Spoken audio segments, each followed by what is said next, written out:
No longer is the Sim Championship Racing Series within Italian borders as it was last week for the first round of the 2020 SCRS Porsche Supercup. We head north this week to the Netherlands to a track built just after World War II. This is Circuit Park Zandvoort, the site of our second round of the season, and this tight and twisted road course is covered today in thick fog, making what is already a difficult course even harder to see. Welcome to SYM TV. My name is Kyle Heyer, joined tonight by Finian D'Acuna for SCRS Porsche Supercup. Old habits are hard to kill, Finian, but tonight we've got Penguin RC Simulation sponsoring the Porsche Supercup for our second round of the season from Zandvoort. Your thoughts on last week at Monza, Finian? We saw wild racing out there, but this week a lot more technical circuit to work with. Yeah, absolutely. I can't wait to see these guys get run around this track. I think passing is going to be a bit hard at a track like Zandvoort because honestly, you're pretty much racing the track for most of the lap. There's not a whole lot of passing opportunities. Really, you're pretty much looking at right there on the screen heading down into turn one. It's going to be the prime passing spot for a lot of these drivers. The rest of it is going to be a lot of follow the other, but it's not, again, it's not just that. It's going to be a lot of these guys racing this track and not making mistakes because already the Porsche Cup car is really hard to drive. This track's only going to make that problem exponentially harder. Yeah, so last week at Monza, we had a lot of straightaway with a couple different passing zones, and we saw a lot of outbraking maneuvers go a little bit wrong. It resulted in a handful of crashes, especially towards the beginning of the race. But this week, a lot more technical circuit. You're going to see Zandvoort constructed from roads built by occupying German armies during World War II. So again, it was constructed originally in 1939, but wasn't completed until after the Second World War. So it's been around for quite some time here. But today, look at the humidity, 98%. It is muggy out there, 83-degree track temp, 75 in the air. Our first of three races tonight is the AM race, and it's going to be about 15 minutes long, and qualifying is already underway. Timing and scoring, as always, is available at simtvbroadcasting.com/timing, so you can follow along live. There's Isaac Snyder's 333. He's currently third, but James Walker, new this week, a TDR car in the 97, currently your pole sitter right now, fan. Yeah, absolutely, and what a way to show up just first week for you. Everyone else has got a week under their ropes for this car in this series, and just to come in and take pole by a pretty solid amount. I mean, it's leading by, I think, what, 0.7 of a second over second place? It's a huge margin. It is a huge margin, and obviously this is going to be hard for Sean Unterkuffler to figure out how to get by him. 0.7 back is a long way to make up in a race. Ryan Plurd sits fourth right now with a 140.863. That was his most recent lap, is his best one. Nicholas Morelli is back in the 0.95 after running in SCRS Ferrari Challenge. We just saw Christian Ost jump up right in front of him, but he's right behind the 86 car of Andrew Mickey. A bit of traffic down there through turn one. So let's talk about turn one. You mentioned it as probably being the best passing opportunity, Finian. Why is that? Why is it so hard to pass anywhere else? Yeah, really, because you're already coming up at speed coming out of the final corner, then you got a little bit of straightaway to use, maybe just a little bit of draft, a little bit of slingshot, but especially the guy in front of you gets a poor exit out of the final corner, you can kind of set yourself up for a pass. It's not the best passing opportunity in the world, but it's definitely something to work with compared to the rest of the circuit. And seeing this track from up above, again, a lot of fog here this afternoon, and visibility is still here. It's not like you can't see anything, but it does make things a little bit trickier off in the distance, and the brake lights efficiency going to go away just a little bit. You see Christian Ost flashing the headlights there. Mick Blue, the number 96, he had a spectacular crash at the beginning of the Monza race last week, ended up in the wall at probably about 150 miles an hour. He's back, currently qualified 9th, but a pretty good amount of drivers here in this AM race for our second round of the season. And after watching some spectacular racing in round one, really excited to see what we can get here tonight in Zandvoort, a track that we have not really seen a whole lot on SYM TV. We've only been here a handful of times before. Yeah, so there's only really a third showing, and oddly enough, the only time we've come to this track is with this group of guys. We came here for the Audi Cup, which felt like eons ago, and then also last year for the SCRS Ferrari Challenge they had around here at Zandvoort. Bit of a lockup there for Mick Blue on the left front tire. Andrew Burgess is back in the number 4, bright yellow. That'll be easy to spot here in the fog in Netherlands here tonight. Andrew Mickey in the number 86, new bombshell livery on this car this season, and these cars look spectacular. That kind of that magenta, the kind of the powder coat color to it, and the navy blue. That's a really slick looking car. Yeah, I also love the fact that every driver has a different variation of it. I love alternate liveries, alternate colors on the same livery. It really looks cool for a team, and they managed to really pull off all the different cars. Look absolutely fantastic. And Chris Hudson in the 43, he was pretty successful in the first round back with scars in a little bit of a while. So he's running 4th right now in qualifying with a 140.755, but a pretty big gap through the field here. This is not an easy racetrack. It's very technical, very flowing. So this is not an easy one to be fast at, and I think we're going to see someone, probably James Walker, walk away from the field. Yeah, absolutely. Got pace that he's got in that car is honestly incredible. The gap between himself and Unterkufler. I wouldn't be surprised, honestly, after a few rounds, if you see Walker get promoted to the pro category, considering the pace difference at a track like this. There's Drew Reisman in 12th in the number 77, a little bit off pace compared to what we're used to seeing Drew out of Texas, a long way from home here this week, as they head through the chicane on their way back to the front straightaway. And that chicane and leading into this final right-hand corner, this is a pretty fast curve. There's a lot of runoff area here, but it's all gravel. Not a lot of pavement anywhere except for in between the white lines. So you got to keep yourself pretty honest here tonight if you want to be quick.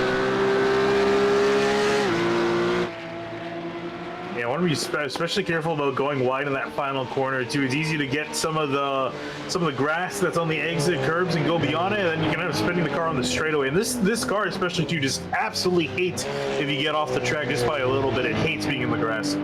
There was Steve Bunting in the 83. I think he had a pretty rough time at Monza last week, so looking for a bit of a better result this time through. We want to take a moment to thank our sponsor, Penguin RC Simulation. They make premium sim racing hardware editions for all types of parts of your rig. You can check out the link in the description to check out what they offer. Again, they always, of course, offer prizes to season winners and champions. So make sure you check them out. They're helping support the series, make sure that the broadcasts happen. Thanks to Penguin RC Simulation for that. So as we get lined up and ready to go here for our first of 3 races tonight, let's also note that due to a beta UI issue that is definitely an issue, and this happened the other night as well in the Fuel Series, qualifying that was supposed to be closed is now open tonight, so it's going to be busy in the qualifying sessions. What? The beta UI making a mistake? No. Never. It did that in the Fuel Mission 22 Premier Series the other night at Daytona as well. Oh. So they had to create an all new session for that. So that was a nightmare. But again, I was told by Eric Mickey tonight that they copied the sessions from last week and it still broke it. So there's definitely something wrong. There's always something wrong. Even when I've had to deal with it trying to set up sessions, find some way to make a mistake.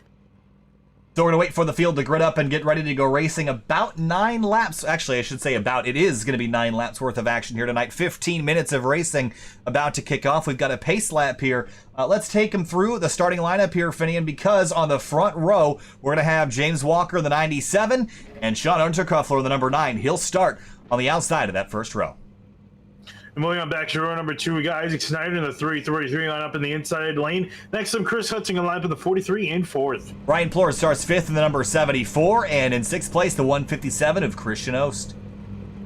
And back in 7th place is going to be Nicholas Morelli line up in the 095. Brian Stone in the 03 going to line up next to him in 8th. In 9th place in row number 5, Mick Blue in the 96 car had a tough time at Monza. Going to try a little bit harder tonight. Drew Reisman starts 10th in the 77. And we got Brian Chavelski line up in 11th place. In the 12 machine, Benjamin Pagula going to line up in the 7 car in 12th. In 13th, Eric Brown in the 56, and Andrew Mickey in the Bombshell 86 rolls off on the outside of row number 7. Back in row 8, it's going to be Steve Bunting lineup in 15. Zach Buchanan, actually, he joined the wrong session. He's not here. He's going to be in the pro race. Andrew Burgess going to line up in 17th to complete your field. He'll actually roll off in 16th place as we're going to get a pace lap around here. Take one last look at the weather. It is a humid afternoon here in Zandvoort, Netherlands, and 98% humidity. And again, from the cockpit, the visibility isn't all that bad. From the trackside cameras, you can't see a whole lot. We'll keep you in touch best we can as we roll off down towards turn number 1. And a good sighting lap there. You see Mick Blue drop to the tail, and this is an EOL based off of last week. So Benjamin Pagula, Nick Casey, and Mick Blue all receiving EOLs for the start of the AMP Cup race for earning 3 demerits due to incidents last week. So you got to keep yourself on track here, Finian. Those incident points will sneak up on you pretty quick. It's a really good system, to penalize guys for starting the next race, because he tries to get them to stop being too aggressive, and they'll try to make sure to get less points, because it's going to be hurting your performance. You might qualify well, but it doesn't matter if you're going to start from the back. sweeping through the second sector of this facility. And the other thing about Zandvoort is at places it's very narrow. So we talked earlier about how tricky it is to pass because of the way the track layout is. Look, we're only about 2.5 car widths wide with big tall curbs and a wall on the other side. So it's going to get very narrow, and I predict that this first half a lap, especially in the full race later this evening, is going to get really, really tough to find space to race. Yeah, and that was turn 5. The cars that are turn 4, those guys are coming out that hairpin. A little bit of bank to work with, and now through the S's as they head to the back part of the course through turn 6, 7, and 8. Yeah, and what a section of the track. I honestly, this is probably one of my this is a really favorite of mine. Just going like flying up and down through the hills, pretty much pedal to the metal. And then these guys got to slow all the way down here for this sweeping downhill right-hand turn. This is going to be really hard getting these things to slow down for a corner like this. And it looks like there's a lot of cars on track, and there's about 16 of them out there. We're going to have just shy of 30 for our full races here tonight, the 2 that we're going to run after this, the full Pro and Am combined. So it's going to get very, very busy out there. The traffic is going to be a lot to work with. It was at Monza last week, and that track's pretty wide. It has a lot of passing opportunities, and there was still collisions. The other thing we got to watch out for, a lot of corners that fall away from you, Finian, and you know what that does to the left and right front tires. That's going to lock them up. So watch your tires locking up, because you will burn off your tires if you get those things to stop rolling in the braking zones.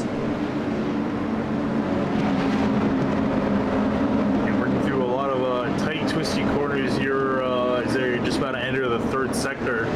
And this is kind of going to be tough to make a pass. I don't really see too much action heading through these turns. And then we got a little bit of a backstretch here on the next corner that they're coming out of. And they've oddly enough considered enough long enough to put a DRS zone down here that you see the DRS signs, which I still find amazing. Is that where the DRS is going to be for the new Zandvoort? I think it is in F1 2020. I think that there's a DRS zone there. Pace car is going to crest the hill here. And again, this is a really dynamic, undulating racetrack with a lot of elevation change. And that is a lot of fun to drive, but it also upsets these cars quite a bit. So I could see this becoming an issue here once we get up to speed, especially if you're on cold tires. Getting these cars to rotate and to not over-rotate is going to be a challenge. And we saw that last week at Monza be a big issue. So again, these guys are learning to deal with this car, especially racing with one another. So imagine they might try to take it a little bit easy, although I'm sure the conditions will help them out with it being pretty cool. So pace car working through the last couple of corners here up on the front row. Of course, we already mentioned James Walker of the 97 and the Project 2 car, Sean Unterkuffler, in that bright yellow Fanatec sponsored number 9. Easy to spot here in the fog this afternoon is the Porsche pace car going to make that right-hand turn onto pit lane, going to turn them loose for 9 laps, about 15 minutes worth of racing here for the Porsche Penguin RC Simulation Supercup for SCRS. Safety car going to dive for the pit lane. 9 laps. Second round of the season after racing at Monza last week. Field bunched up as slow as they can go. Green flag flies and we're racing towards turn 1 at Zandvoort.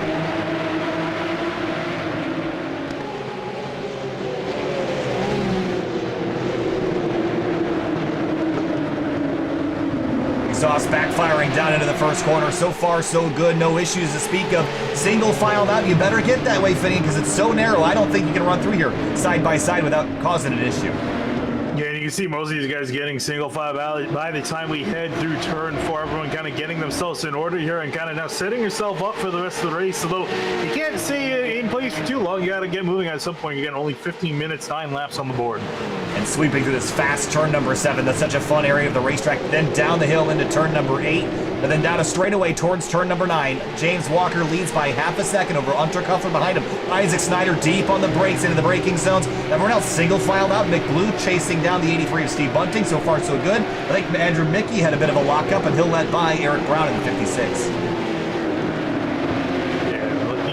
Unterkuffler trying to catch up to James Walker up ahead, made a bit of a mistake. You know, he started to fall into the clutches of Isaac Snyder in behind and made another mistake on exit. Yeah, just got the right rear tire out into the dirt, and that's going to let Snyder go around the outside, way slipping and sliding on the brakes. And whoa, big slide for the 333, going to stack up the field. He'll run off the racetrack, and a little bit more contact here. Eric Brown is going to sneak on through, but Snyder's going to spin and lose all those positions he had gained. More drivers. There's Burgess through the grass.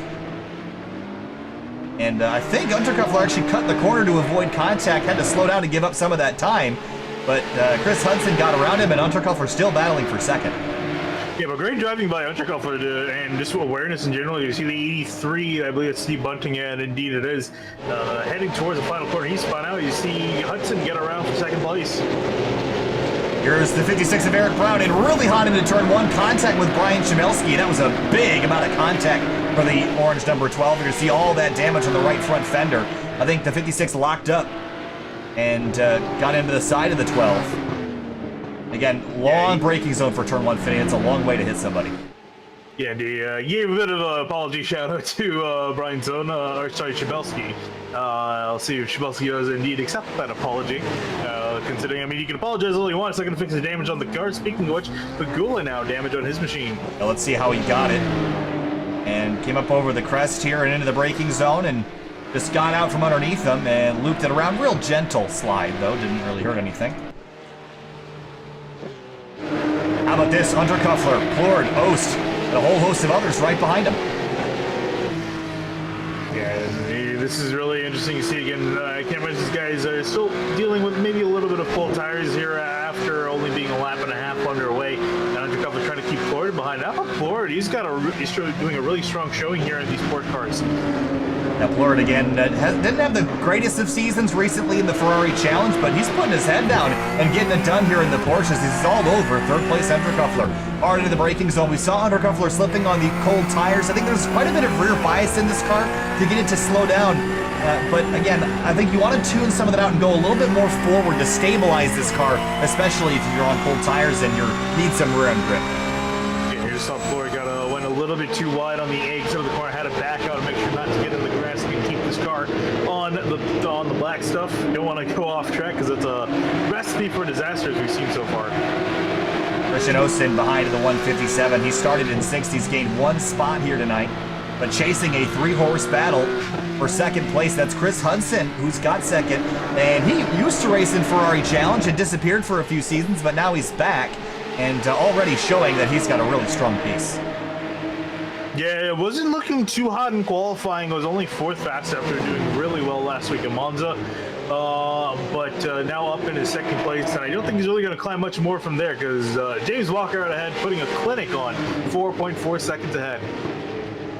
In one of the chicanes now, Andrew Mickey's got Mick Blue hounding him here. This is for 11th spot.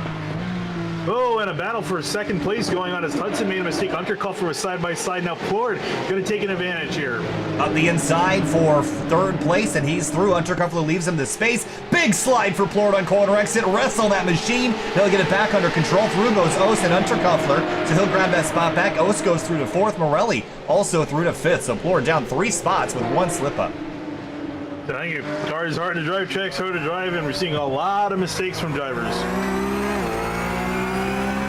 One of the corners that got reprofiled in the 2019-2020 rebuild of this track for Formula One. And coming out of this final corner, yep, it kind of squirts you back out of that front straightaway. Yeah, this final corner, man, they really gave it a treat. They gave it pretty much Michigan-style banking out of the final corner, just foot to the floor. You don't have to let up at all. Oh, as you see a wreck. Who is that? It's Mick Blue in the 96. Yeah, so Mick Blue's gone around and kind of stuck here as he's waiting for a couple more cars to go on by. Let's see exactly what put him in this position. It was all on his own right in front of the 86 of Andrew Mickey, and the car just stepped out, just got sideways. These cars don't have a ton of downforce. They have a little bit, but it's not something you can really lean on a whole lot. No, this is definitely a high downforce track, and that's kind of a problem when you try to give it as much downforce as you want, but there's only so much you can give it, and then the rest you kind of just have to manage as a driver. This track is one of those places that just looks like a lot of fun to drive on, where the car is flying all over the place and it's very sweeping. I'm not sure that it's the greatest racetrack in the world, but to drive on, it's certainly a blast. How about for second place, Chris Hudson feeling some pressure from Unterkofler again, the bright yellow car. 0.2 of a second between them. Yeah, Unterkofler trying to get that spot back after that shenanigan that we saw into turn 12 on lap 1. That's where Chris Hudson got by, and he's remained there so far. through the chicane, and there are a lot of patience required here on corner exit. A lot of camber in that chicane as Benjamin Pagula has gone around to the other side of the course in the number 7. And again, he had an EOL for incidents last week, and he's already gone around in the first sector earlier tonight, just turned on in, throttled up, and a little bit of wheel spin is all it took there. And more trouble. Andrew Burgess in the number 4, and also Eric Brown in the 56. Yeah, I'm trying to see, this is into turn 12, and there's definitely might have been some contact here. Oh yeah, just way late on the brakes there for the number 4, and got the 56 tagged around. They'll both be rolling again, but I'm sure there'll be some words to be had after. How about for 5th place? There's Ryan Plord, Nicholas Morelli in the 095.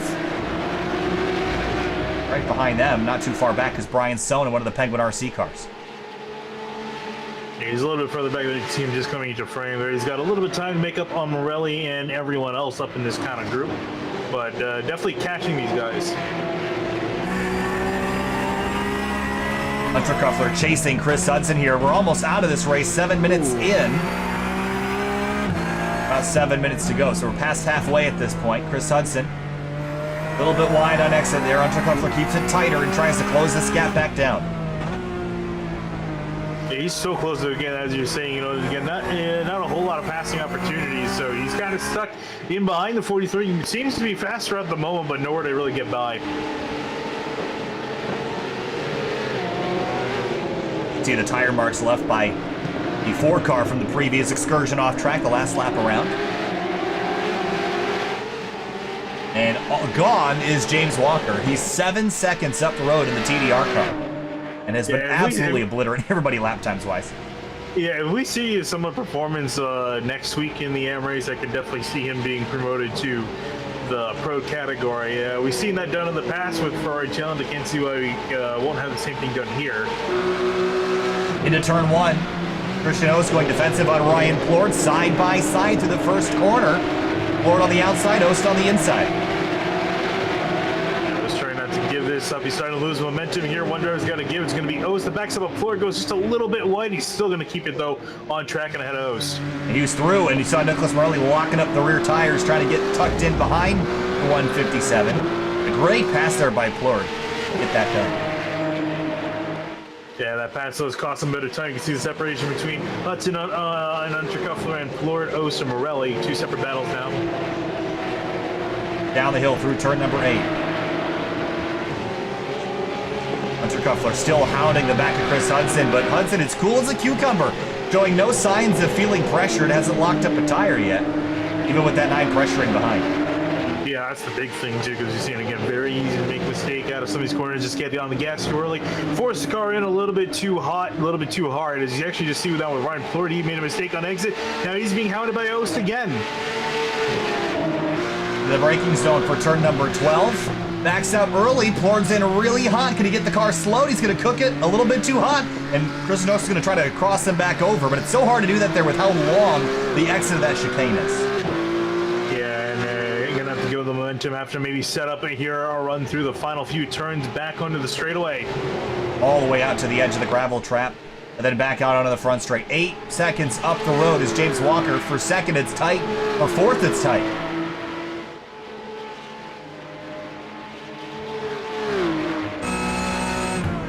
Three laps to go for the race leader. Into turn number 1. A little bit hot is the 157. Gets it slowed down just in time.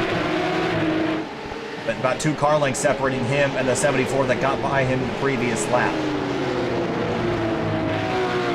A little bit of dust flying. 74 a little offline there into turn number 4. Yeah, Ost is really putting on a lot of pressure on Plord. Plord is making just minor mistakes here and there, going a little bit offline, missing the braking zone by just a little bit. And Ost has been taking advantage of it again. Nowhere to get by, but if he keeps putting pressure like this, we could see Plord make a mistake and he can get the spot. A little bit offline there into turn number 8. Oh, Ost offline just a little bit to try to coax that 74 to driver's left a little bit. He didn't bite.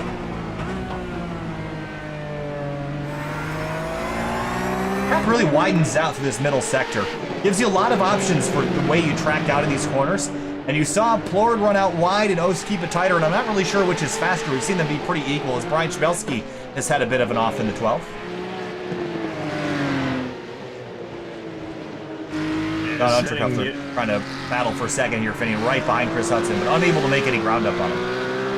No, yeah, he's kind of stuck in behind. I'm curious if he's actually giving up. It seems like he might have. We saw him putting on a lot more pressure early on in the run. It seems like he's kind of back, but might have just kind of decided to settle for third place. We'll have to see if he mounts yet another charge. Down towards turn number 1. 8.5 seconds is James Walker ahead of the field. He hasn't run any lap any slower than the mid 140s, and for the rest of the field, that's pretty much as fast as they've gone. He is completely taken off. Although I will say that Chris Hudson, while he has not been able to completely pull away, he also hasn't really made any mistakes yet with that 9 car chasing him. And Untercuffler keeping the pressure on it. And you said he maybe had given up pressuring him, but if the door opens, I don't see how the 9 couldn't go through. Yeah, and it's just going to be, I think, a matter of if the 43 makes mistakes, he's going to take advantage. I don't think he's going to try to push the issue, because you don't want to get yourself wrecking the 43 and getting yourself a penalty and an EOL. Right behind Christian Ost, a little bit wide. So is Ryan Plord, dragging some dirt off track as they head for lower parts of this track. That middle sector really slows you down for a couple different chicanes. The race leader, James Walker, has been flawless so far in the TDR car out front, and heading to the white flag this time through. Yeah, I mean, with the pace we're seeing out of that 97 machine, I would say he's got a really good shot at taking the win. I mean, we've seen Chris Hudson and Untercuffler both fight up with the guys at the top, but when we combine the AM and the Pro fields, I don't see why you can't see the 97 up near the front competing for the win. Well, Chris Hudson, crack. He's been a tough nut so far with the 9 car right behind him. We haven't seen him make a mistake yet. But now with the white flag in the air, Untercuffler might get a little bit desperate. But here's the thing, is that this is the first race of the night. I don't see why you throw away your night in this race. I don't think the 9's going to put anything on the line here. I think he'll just finish where he is. Yeah, it's not really worth the risk. And again, it is over 1 place. It's going to be, again, it is points you're not going to be able to get, but it's not worth risking a penalty and even more stuff coming at you than just sitting for that third place position, especially considering, as you're saying, you got 2 more races to get back at the guy. A bit of a lockup there for Chris Hudson. That's the first time we've seen him make a mistake, but not going to be quite a big enough one to give the 9 a real opportunity in that corner. It was on what it leads up to a straight here, and wasn't a fast enough section to cost him a whole lot of time. Yeah, he's going to have to really make some big mistakes. Whoa, as Untercuffler almost goes flying off the track, just pushing really hard into turn 8. Rest of the field is single filed out behind. But up front, James Walker has been the dominant car. He has led every single lap in this race. And something tells me, even when we combine the Pro and the AM here, Finney, he's going to be one to beat tonight. Oh man, I just saw Untercuffler get really close to Hudson. He was trying to just poke his nose here on the switchback, but wasn't able to get it done. Final corner for the race leader as Untercuffler continues to put pressure on Chris Hudson through the chicane. Going to slow way down a little bit slow for the 43. That's going to give the 9 a good run on corner exit. I'm not sure it's going to be enough. Out front, James Walker from flag to flag. He'll pick up his first win of the season in the AM race for the Penguin RC SCRS Porsche Supercup for second place. Hudson and Untercuffler back to the line. It was a great scrap there, but they're going to come back second and third. And see Chris Hudson celebrating there a little bit for holding off that number 9 behind him. Plord, Ost, Morelli, Sohn, Eisenman, and Snyder and Brian Chabelski going to bring up your top 10 as the rest of the field sneaks on through. Yeah, and Snyder probably going to be really disappointed with his performance after starting up in third place, finish 9th. It's going to be not a good point state for that 333. Well, I think last week, too, in one of the Pro-Am races at Monza, he was leading after the field invert and ended up spinning out while in the lead and giving up basically a chance to win the race. So Snyder looking for a bit of better luck. We'll have to get that sorted out later tonight. Here's a look at your race results before we cut to break for a few minutes, and we'll be back in a few with our 2 Pro-Am races for the night, which will be the combined full grid. And of course, James Walker out of Canada taking home the checkered flag. 10.5 seconds back is Chris Hudson. Rest of the field displayed here. We'll be back in just a few minutes. Hang tight. We'll be back with our second and third races of the evening.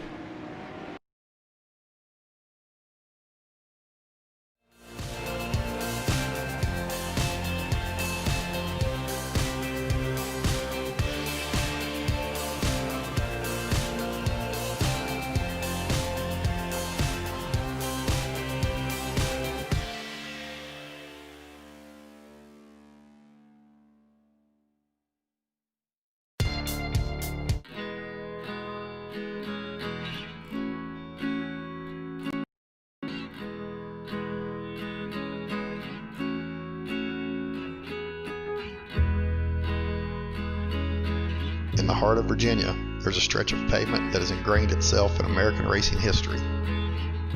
Built in 1957 with just a bulldozer and a plot of land, Virginia International Raceway has become an icon.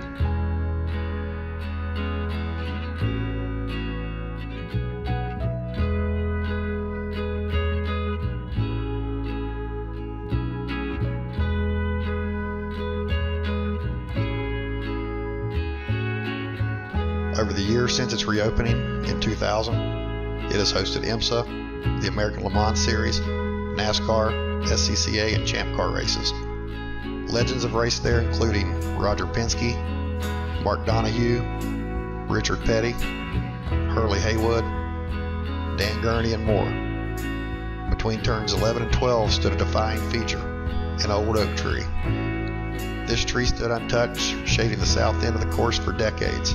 For some, oak tree became a symbol of VIR and a reminder of how road courses used to be built. They used to be built with the lay of the land, following each contour and moving around obstacles, not through them. Earth may have been moved, but not tarnished. Oak tree was a lasting memory of when tracks were not just built, they came to be, like the tree.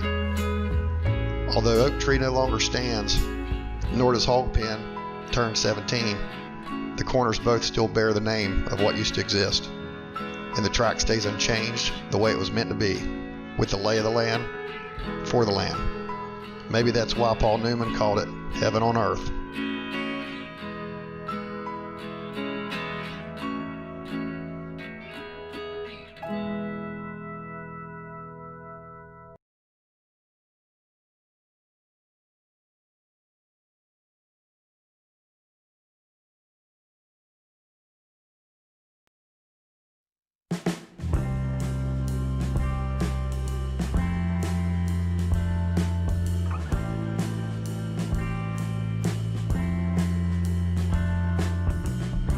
For those who competed decades ago, speeding down highways, through towns, country roads.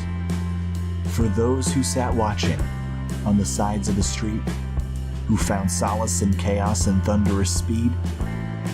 Even for those who grew up without the sights and the sounds, and live without race cars shaking the ground. Who don't understand why racing appeals to our fascination, wonder, and the way that we feel. A purpose-built place to camp and spend time with friends, watching racing together until darkness descends.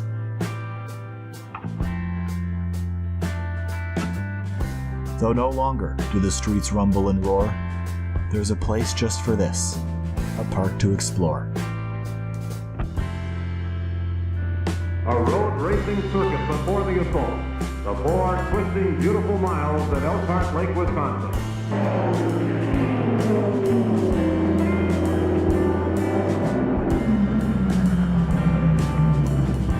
For 6 brutal, ear-shattering hours, its serenity will be violated by the raw power of screaming racing machines. It's the famed end-of-season endurance classic, the Road America 500. The specially constructed race circuit at Elkhart Lake at normal speed is a scenic 4-mile drive through fall-tinted Wisconsin countryside.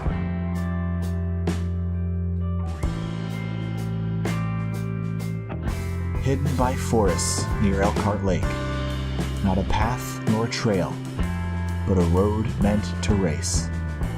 In a town too quiet, the refuge we seek, Road America, the racetrack, the national park of speed.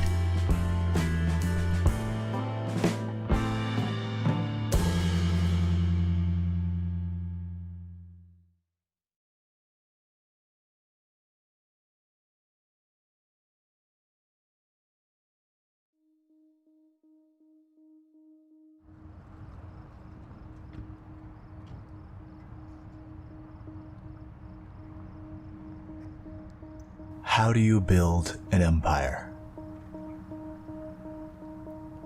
You don't start with glass and steel and concrete. You start with a single brick.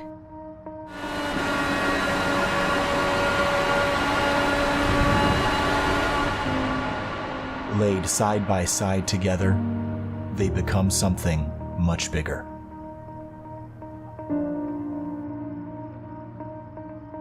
These bricks are a part of history.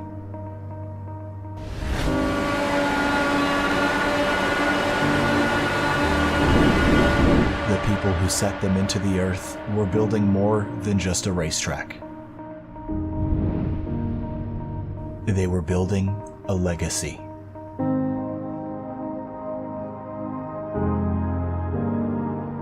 They were building memories.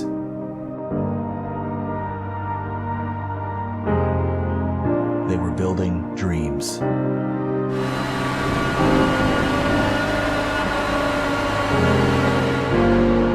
As decades passed, a kingdom rose around this 2.5-mile ribbon of asphalt. It became an international icon.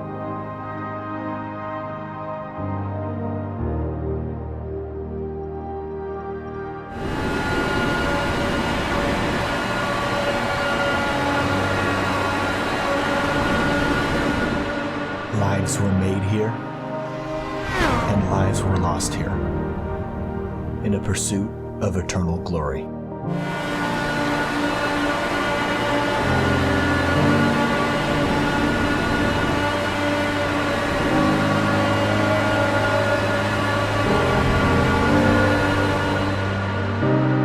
No one has to say why this place is special.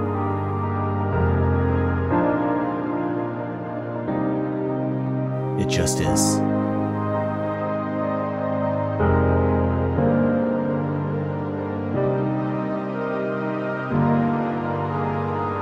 And though over the years the pavement between these walls has been paved time and time again, there is still a stretch of bricks by the finish line to remind us all that great things come from humble beginnings.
Penguin RC Simulation SCRS Porsche Supercup heads into round number 2 here at Circuit Park Zandvoort. Welcome back to SYM TV. Just about to get rolling for our first of 2 Pro-Am races here tonight. I'm Kyle Heyer, joined by Finian and Dacuna. In our first race of the evening, we saw the AM Cup race, Finian, and it was all James Walker, and he's still the fastest driver in qualifying as it stands right now. Yeah, I was going to say, a lot of the field just came through for their first, to complete their first timed lap. And James Walker's up on top like 0.4 of a second. Okay, I think it's official now. I think we need to stop calling him an AM. I think I wouldn't be surprised now by next week if we don't see him in the pro category, because he's showing some phenomenal pace. Yeah, I think it's pretty clear where he's going to end up after this week. Second place right now, Kirk Crum in the number 87. You'll also notice the weather has changed significantly. How about a rise in track temperature? The clouds have gone away. 113 degree track temperature. as the humidity has also dropped down to 55%, so that tells me it's going to be a lot hotter, a lot slicker, but a lot easier to see at the very least. There's Zach Buchanan in the number 40. He was a force to be reckoned with at Monza last week in one of the Project 2 cars. Todd Azarenko behind him in the 93 in 4th, then Isaac Snyder in the 333 in 5th, then Eric Mickey, another bombshell car, in 6th. So a lot of our good drivers up at the front right now. A couple still have yet to run down some solid laps. Carter Kundinger is here this week in the 0-2. Yeah, and not a particularly good qualifying effort for the 0-2, back in 8th place, so I think he's going to be hoping to improve his time just a little bit, because you're obviously seeing passing is going to be pretty tough to do here, so you're going to want to start as high up the order as possible to get yourself in a good position. Just over 20 cars here in qualifying. Again, we're going to have 2 races this evening for the Pro-Am Cup. And James Walker, his lead isn't by as much as it was before, though. It's by just over 1/10 of a second, with Kurt Crum right behind him as Crum comes across the line. Looks like that time was a little bit quicker, and he goes within 800ths of the race. Actually, that's Todd Azarenko that has just gone within 800ths of James Walker, so it's by 82 thousandths. Walker continues to hang on to the pole. Kurt Crum still back 0.11. Eric Mickey to 4th, and Unterkuffler into 5th. Yeah, really solid time for Unterkuffler, actually passing his teammate, his pro teammate, Zach Buchanan. Buchanan drops back to 9th, so we're starting to see again, really, as the tires start to heat up, these guys are going even faster than before. And just watching that 9 car come through turn number 7, the speed that you carry through there. Car's almost airborne as it comes up over the crest before you head down the hill. Gotta hang on to that. So Buchanan back in 9th. I would expect this car to be a little bit faster, so I'll see if we can pick up on this lap. We'll ride on board.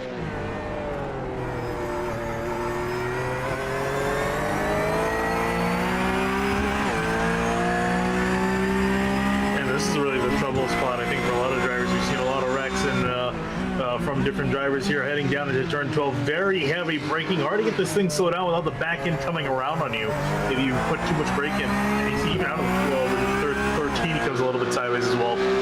Then into turns 14 and 15, around out the rest of the lap, take all the apex, then track out all the way to track out, and swing your way around through turn number 15.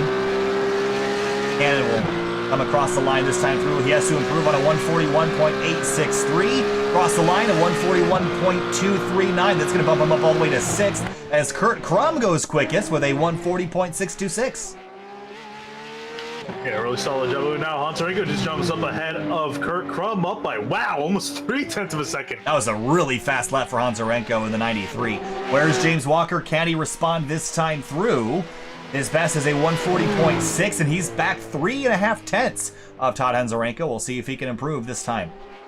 Yeah, this is going to be his final time lap here. He's on his 4th lap, so he's got to make this count if he wants to sit on pole. Even then, I mean, still, they're sitting 3rd out of a field of 20 guys. That's still really good. Accelerating out and heading towards the final sector on this track. Azarenko, Crum, James Walker, Nicholas Morelli, Eric Mickey, your top 5 as it stands. Then Buchanan, Unterkuffler, Chris Hudson, Isaac Snyder, Carter Kundinger. This is a very strong field. Think back to Ferrari Challenge, and there's definitely 2 or 3 drivers that can win on any given day. I don't think anybody in the top 10 is capable of winning this one tonight. Yeah, I think also really going to depend on where these guys qualify too. I think it's going to be a big factor as well. And speaking of which, James Walker going to kind of leave the train of cars coming to complete their qualifying effort. We'll see again if Walker can try to get himself back on pole position, provisional pole position. Across the line this time, will it be an improvement on a 140.6? Yes, it will, a 140.4. That's going to be good enough for 2nd place. And it will put him there. Coming back across the line in his 87 car. 140.608. It is an improvement, but not by a whole lot.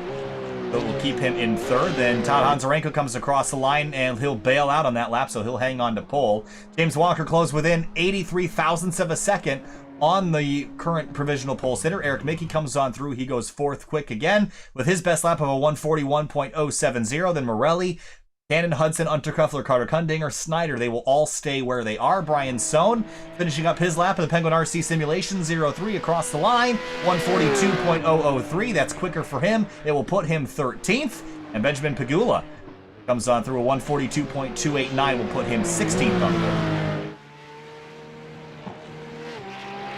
Sean Flores seems to be really the only driver on track still putting down a time all the way back in 21st, so I think he's actually going to have this lap, if he can make it. I don't think he's actually going to make it back to the line. Nope, and it won't make it into the corner either, so he'll go off and gravel trap and nose the car into the wall. So that is going to be it for Sean Foes in the number 10, but Todd Honzarenko going to grab pole here for the first of our 2 races. Then James Walker in second, Kurt Crump third, Eric Mickey fourth, and Nicholas Morelli in fifth here, Finn, as we get lined up to go for the Penguin RC Simulation SCRS Porsche Super Cup from Circuit Park Zandvoort. And this is again for race number 1 of 2. So if race 1 doesn't work well for some of these guys, you got race 2 to bounce back on. And this is going to be interesting to see how these guys are going to tackle the circuit again, especially with a lot of the pros now in the mix and near the front of the field. All right, so our first of 2 races. Let's run through our starting lineup here tonight. On the front row, going to be Todd Honzarenko in the 93 and James Walker in the 97. He'll start in second. Moving on back to row number 2 is going to be Kurt Crumb line up in third position. Next to him, Eric Mickey going to line up in fourth. Back in row 3 on the inside will be the 095 of Nicholas Morelli and Zach Buchanan in the Project 2 number 40, the bright teal car. He starts 6th. Chris Hudson going to be lining up in behind in 7th place. In 8th place is going to be Sean Undercuffler in the 9 car. In 9th place, Carter Kundinger 02 and Isaac Snyder had some trouble last week in Monza. He rolls off 10th this week. In row 6 is going to be Ryan Floyd lined up in 11th place. Next to him, Christian O is going to line up in 12th. In 13th place, row number 7, Brian Sohn in the 03, and then Brian Chabelski on his outside in the number 12. In the 121 car in 15, you have Drew Lidkey lined up on the inside lane. Next to him in the 16th position is going to be Benjamin Kugula. Drew Eisenman starts 17th in the number 77, and Eric Brown in the bright red and black car. He starts 18th in the 56. Back in 19th is going to be Andrew Mickey lined up in the 86 machine. In 20th, Mick Blue going to line up in the 96. John Foes starts 21st in the number 10, and Steve Bunting in 22nd, and that is the entire grid here tonight for the Penguin RC SCRS Porsche Super Cup round number 2 from Circuit Park Zandvoort. A little bit more tidbits on this racetrack. Constructed in 1939, but wasn't fully completed until after World War II because it was constructed, as we mentioned earlier, from roads built by the occupying German army during World War II. Nearby Zandvoort, Netherlands has a population of 17,000 people. And, well, I didn't know there were 17,000 people in the Netherlands, period, so that's good to know. That's a joke. 13 turns around here, 4.29 kilometers of racing circuit. Technically, I think there's 15 corners. I don't think they count the chicane. Pulling through and take a look at the weather here in just a minute. But the track surface temperature is really hot. How is that going to differ from the relatively cool temps we had a little earlier tonight? Yeah, and it's a big difference considering the track temperature. I think we saw the track temperature around 80 degrees in the AM race. For the first Super Cup race, it's going to be 114, so 30-degree difference on the track. And we already saw guys sliding around in the pretty cool conditions, all things considered. I can't imagine how much worse it's going to be for these guys coming out of some of these corners. They're really going to have to watch the throttle. These things are going to even, they're going to even have an easier time looping these things around. I want to take a note here about, this is turn 7 that we're looking at here, and as soon as these cars clear by, I want to take your attention to one particular part of this corner that I was keeping an eye on in the AM Cup race earlier tonight. Have a look at this this secondary road that we're coming through here, and this other offshoot. Drivers will actually apex over the crest of that curbing, and they'll get air over that because this is all usable pavement that you can avoid getting it off track. So they're going to cut this corner quite a bit. It's a very dramatic trip over that curb, and we might see some drivers get a little bit too greedy. You can actually see where the track is actually scraped by cars landing on it. So it's a pretty rough area on the racetrack, but you can gain a lot of time through there if you do it right. Yeah, absolutely. Heading through kind of the middle of the track here, we've seen some guys trying to use switchbacks in this part, just due to how wide the corner is, and I think we saw a spin down here, if I'm not mistaken. There was a couple of spins in well. a few different sectors at the racetrack in the AM Cup race. So, again, it's a challenging racetrack dynamically, just driving it by yourself. And that's what I said, is that it's such an interesting track just to drive. And again, I'm not sure it's the easiest place in the world to race on, but it is a lot of fun to drive. And I'm sure you get that sinking stomach feeling heading up some of the up the hills, and getting the stomach in your throat feeling when you go down the hills, just like a roller coaster, because that's very much what it's like here.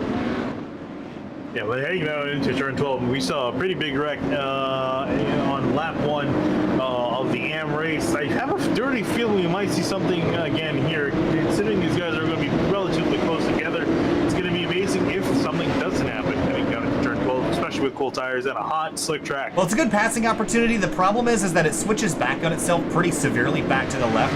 So you can get up underneath somebody, but it doesn't guarantee you a pass. So you can have the opportunity, but the opportunity doesn't mean you get it done.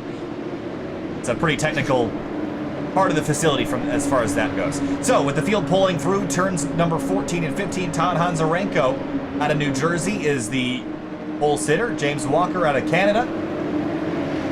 Gonna line up on the outside of that front row. He was the winner of the M Cup race. We'll see if he can do it in the Pro-Am race here from Circuit Park, Zandvoort. Penguin RC Simulation SCRS Porsche Supercup round number 2 is about to get underway. Pace car is off. They're going to turn him loose. Green flag flies and we're racing from Zandvoort.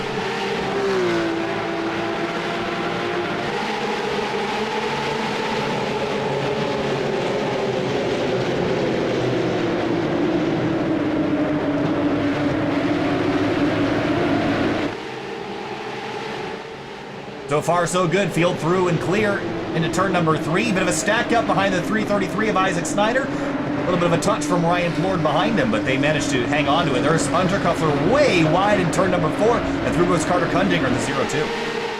Yeah, fairly clean start through the first sector of the track as these guys go flying up and down through the hills, some side-by-side action. Snyder side-by-side, Unterkuffler making a pass in the S's and we'll get it done.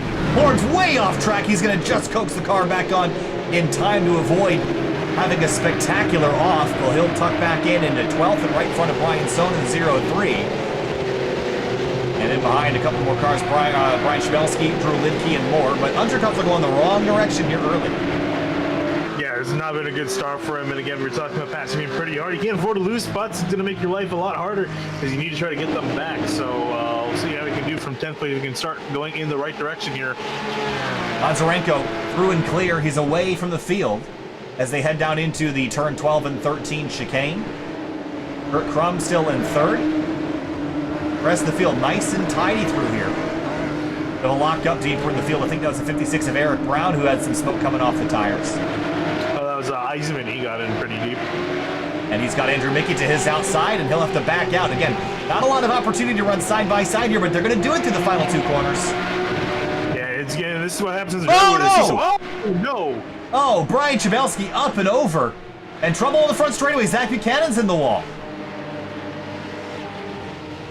Wow, big wreck there in the final 2 corners. Let's briefly take a look at Buchanan. I think he's just going to get the grass on corner exit here. Yeah, he's going to just track out way too wide, just a little bit into that grass, tries to get the car back on the straightaway, and it's just way too loose at speed. And then Brian Chabelski was, or I believe he was the one, was it Chabelski that was around?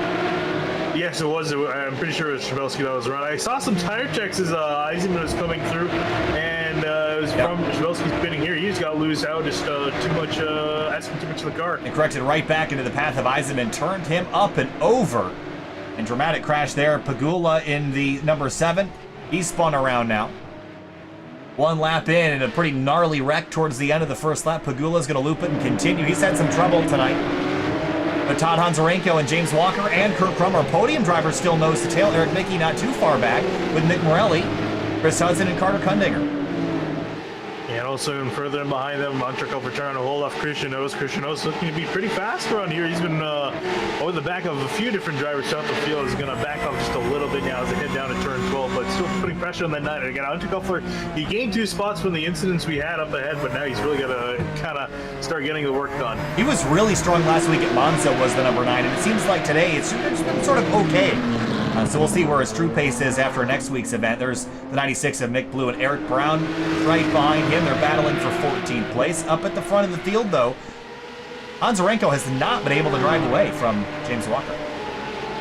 Not too surprised there, considering the pace we've seen James Walker have in the AM race. Yeah, I think he's going to be pretty much all over Hanzarenko his entire run. Same thing with Kurt Crum, too. He's also right in behind Walker, so we're top 3 in their own little breakaway. You can see them right there through the frame.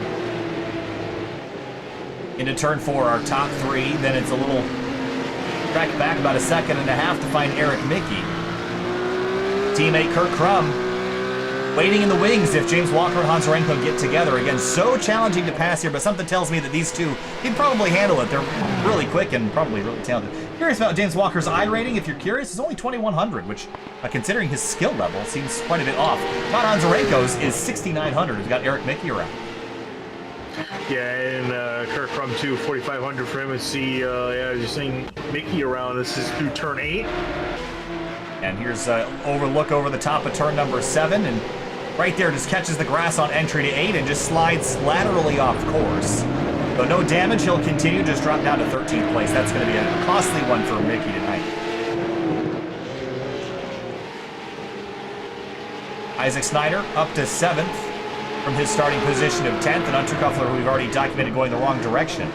Snyder in a really hot into turn 12, though. It cost him at Monza. He overcooked it and spun the car out in the second chicane last week after leading the second race of the night. And I think he needs redemption to win one of these races, probably more than anybody else in the... Yeah, absolutely. He actually heads over the curve. I think he actually picked up a little bit of damage going over one of the curves, but I think I might see a little bit of a scuff to that right front of the car. Steve Bunting had just went around as well, so he's had a loop. No damage visible on that car, though, so like he got away without too many issues.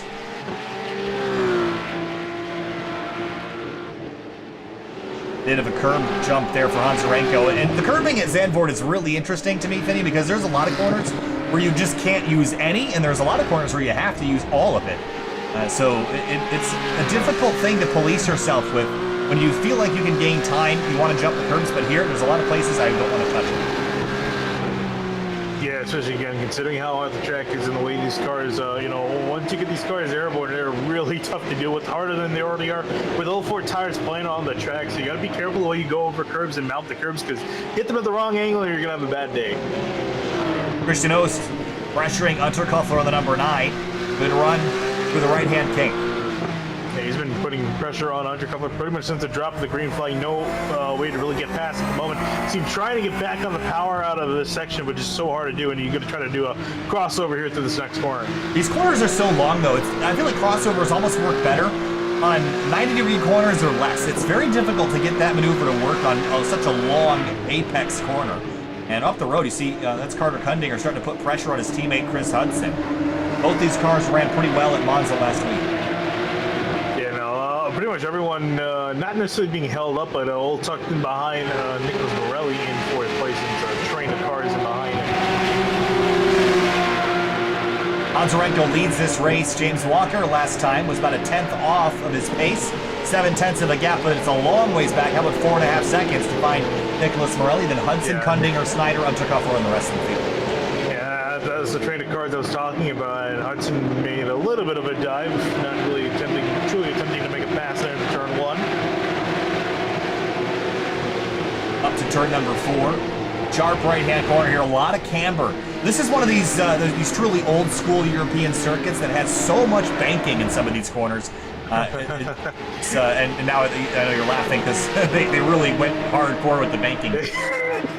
Probably over the top. Yeah, they added banking to the final corner, also turn 4 as well. It's obviously really fun to run that corner now with the amount of banking as you can just throw the car into the corner. Speaking of turn 4, a car around, that's Eric Brown in 56. I think this is on the corner entry here to 4.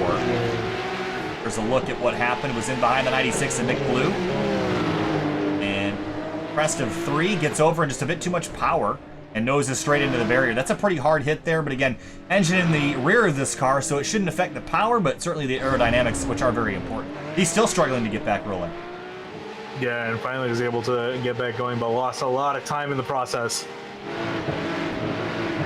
Chris Hudson all over Nicholas Morelli, and he's got pressure from his teammate from behind, so I can't imagine you're going to want to sit back here for too much longer.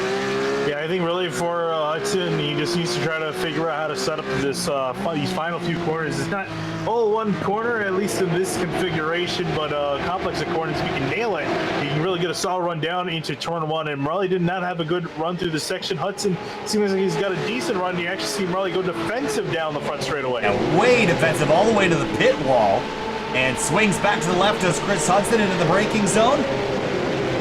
And he's got his teammate right behind him who might be willing to cut him a break, but he's gotten 333 of Isaac Snyder behind him, so he can't be too generous here.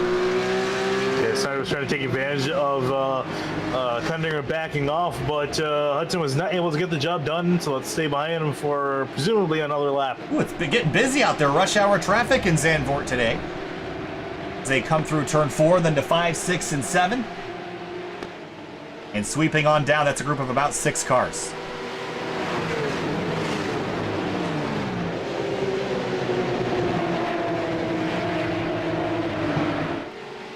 Really pretty cool right now with all the pressure from behind on Chris Hudson.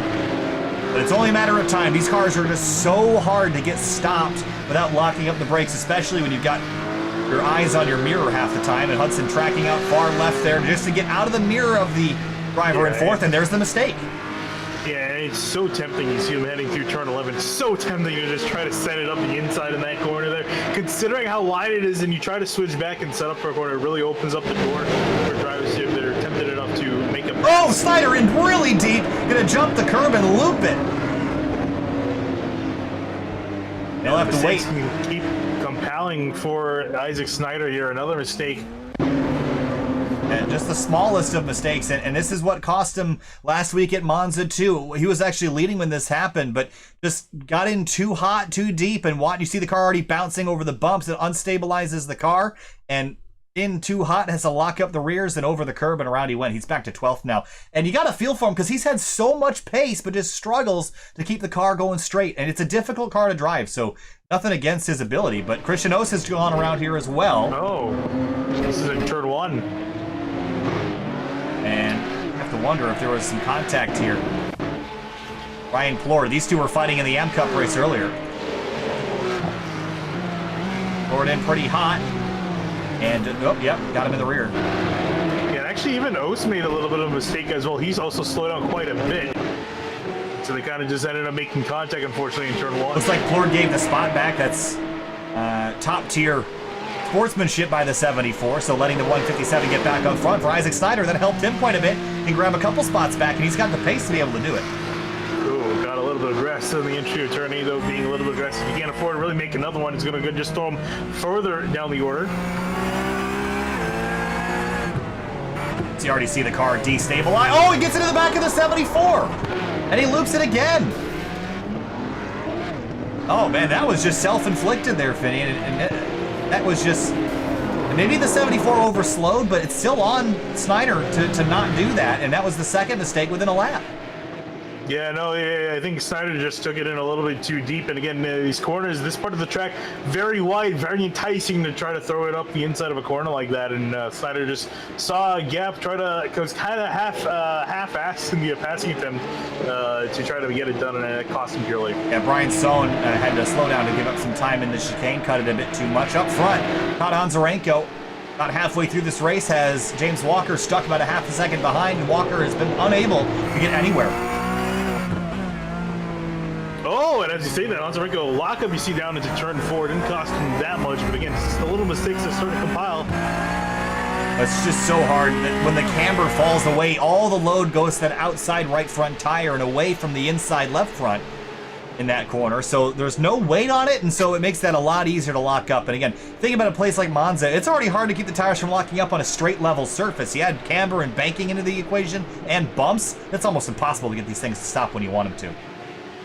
Absolutely, but even then, Walker's still great run up in second place. You look further back with Can-Am Racing teammates, Hudson, then Kundinger, and following each other really close together. That was almost too close. I'm not sure if they looked like they were playing nicely together. There's Zach Buchanan who can hit pit lane. I mean, we actually with each other quite a while. We don't get that close to each other. No. I don't think. Unless, you're also usually a lot further ahead of me. Yeah, well, you also usually wreck me too. So speaking of a wreck, there's Drew Lidke in the 121, and another Can-Am car that has had some issues back here. Let's have a look. Cracked out, maybe just gets the grass, and that is probably the deadliest way to crash in this car because it's unsavable. As soon as you hit that grass, around you go. I'm actually kind of surprised we haven't seen more of those incidents. We've only seen a few where the guys just kind of get on the grass and spin. A lot of them have been from other incidents. Here's Hudson. Gonna have a really good run on Morelli here. We're gonna see a pass. Swing back to the left. Morelli gonna have to commit to a line. He chooses the right. He's in the dirt and dust though. Can he get the car stopped for turn 1? So he's gonna send it in. Hudson trying to bring it out wide, cut it back down, hits the curve though, kills some momentum. And he tried his best, but he's running out of options. About 11 minutes to go now as they head into turn number 4. And Sean Unterkuffler has caught this group up front, 0.4 of a second and dwindling. James Walker breathing down Todd Onzarenko's neck. He's mounting up a lot of pressure on Onzarenko. I can't imagine that Todd will fold too easily, but you never know, especially considering that they both left Kurt Crum in the dust, not entirely, but Kurt Crum's starting to fall back off the pace. Walker's got a little bit of wiggle room to try to make a move.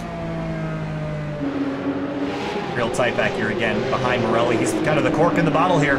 Hudson, Kundinger, Unterkuffler all behind and chomping at the bit to get on by the 095.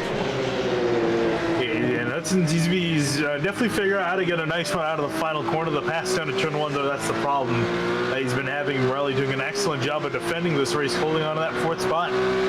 You can sort of draw parallels to Lime Rock Park with that first sector, how it's that long straight with really your only passing opportunity being a double apex right-hand corner. And Morelli has been able to defend down there, and if you can defend turn 1 successfully, that pretty much eliminates the chances of anyone getting by you. Here's Plord and the 0-3 of Brian Sohn. Yeah, we saw Plord again, got turned around and got put back in 11th. Right where he started. As Brian Sohn. Yeah, he's right back to where he started, which is sort of frustrating. After you gain some spots and you get put right back where you were, it kills all your progress.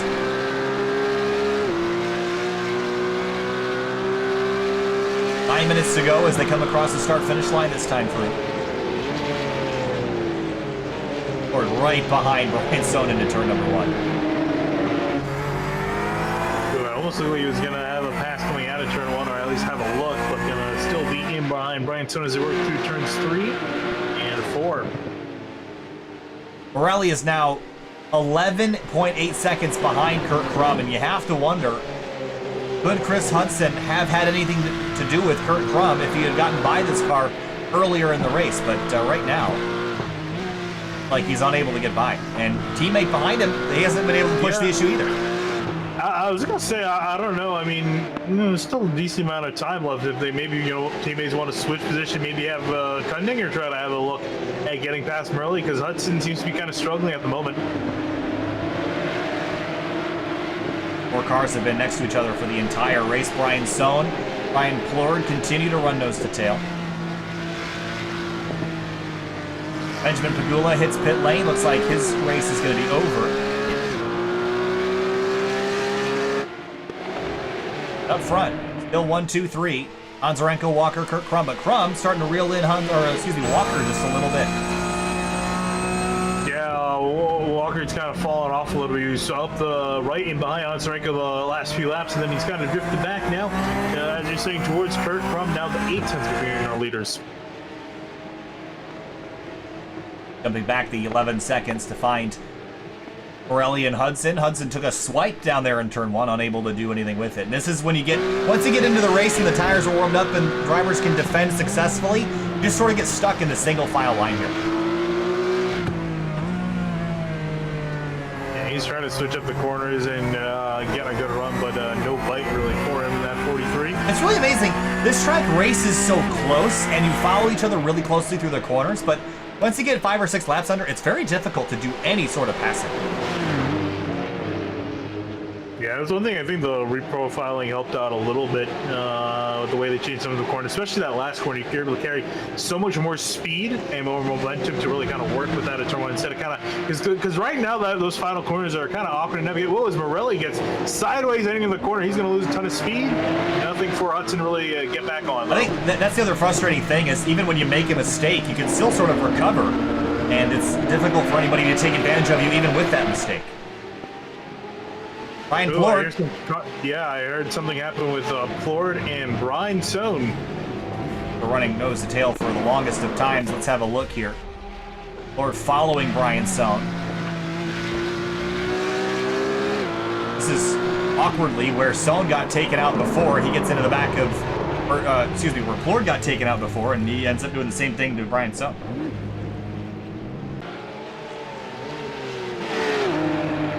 Onto the front straight, 6 minutes to go.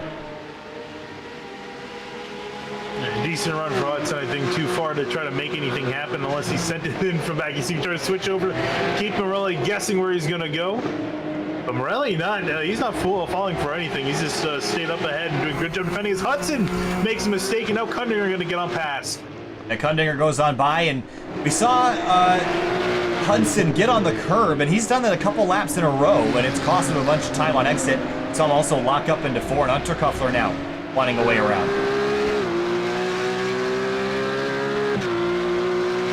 And here's C now with 4 laps. Oh, Hanzarenko out of the race lead. He spun it out. And the race leader, who had led every lap so far, just crashed. Let's have a look. James Walker was right behind him. Did they touch, maybe? No, right in here, you're going to see him just throws it in hard. You can see the car just a little bit loose, gets over the curb, sends him more loose, and around he goes. Wow, so the race leader out of the battle for the top spot, and now the race is on. Walker and Crum, 0.2 of a second separating them with 5 minutes to go. How quickly that race just changed. Yeah, I'm curious to see now if Kurt Crum, now that Walker's got some clean air to work with and clean track ahead, can he break away from Kurt Crum? We saw a little bit of separation in the last run, whereas Crum has even kind of saving some stuff, and will now try to push here with the lead in sight. And a slipstream on this front straightaway. There's not a ton of it, but there's just enough to help you. Walker across the line. The quicker best lap of the two is actually Kurt Crum by about 0.4 of a second, so he's a hair quicker. We'll see if he can use that to his advantage to reel in James Walker with 4.5 minutes to go and 3 laps. It's actually kind of insane of how close they are pace-wise, having best time 0.4 of a second off of one another. And their last lap was within a couple hundredths, with Crum taking a slight advantage due to Walker having to miss the spinning Hanzarenko. And I wonder if that had something to do with Kurt Crum being so close, and that gap is stretched out just a little bit.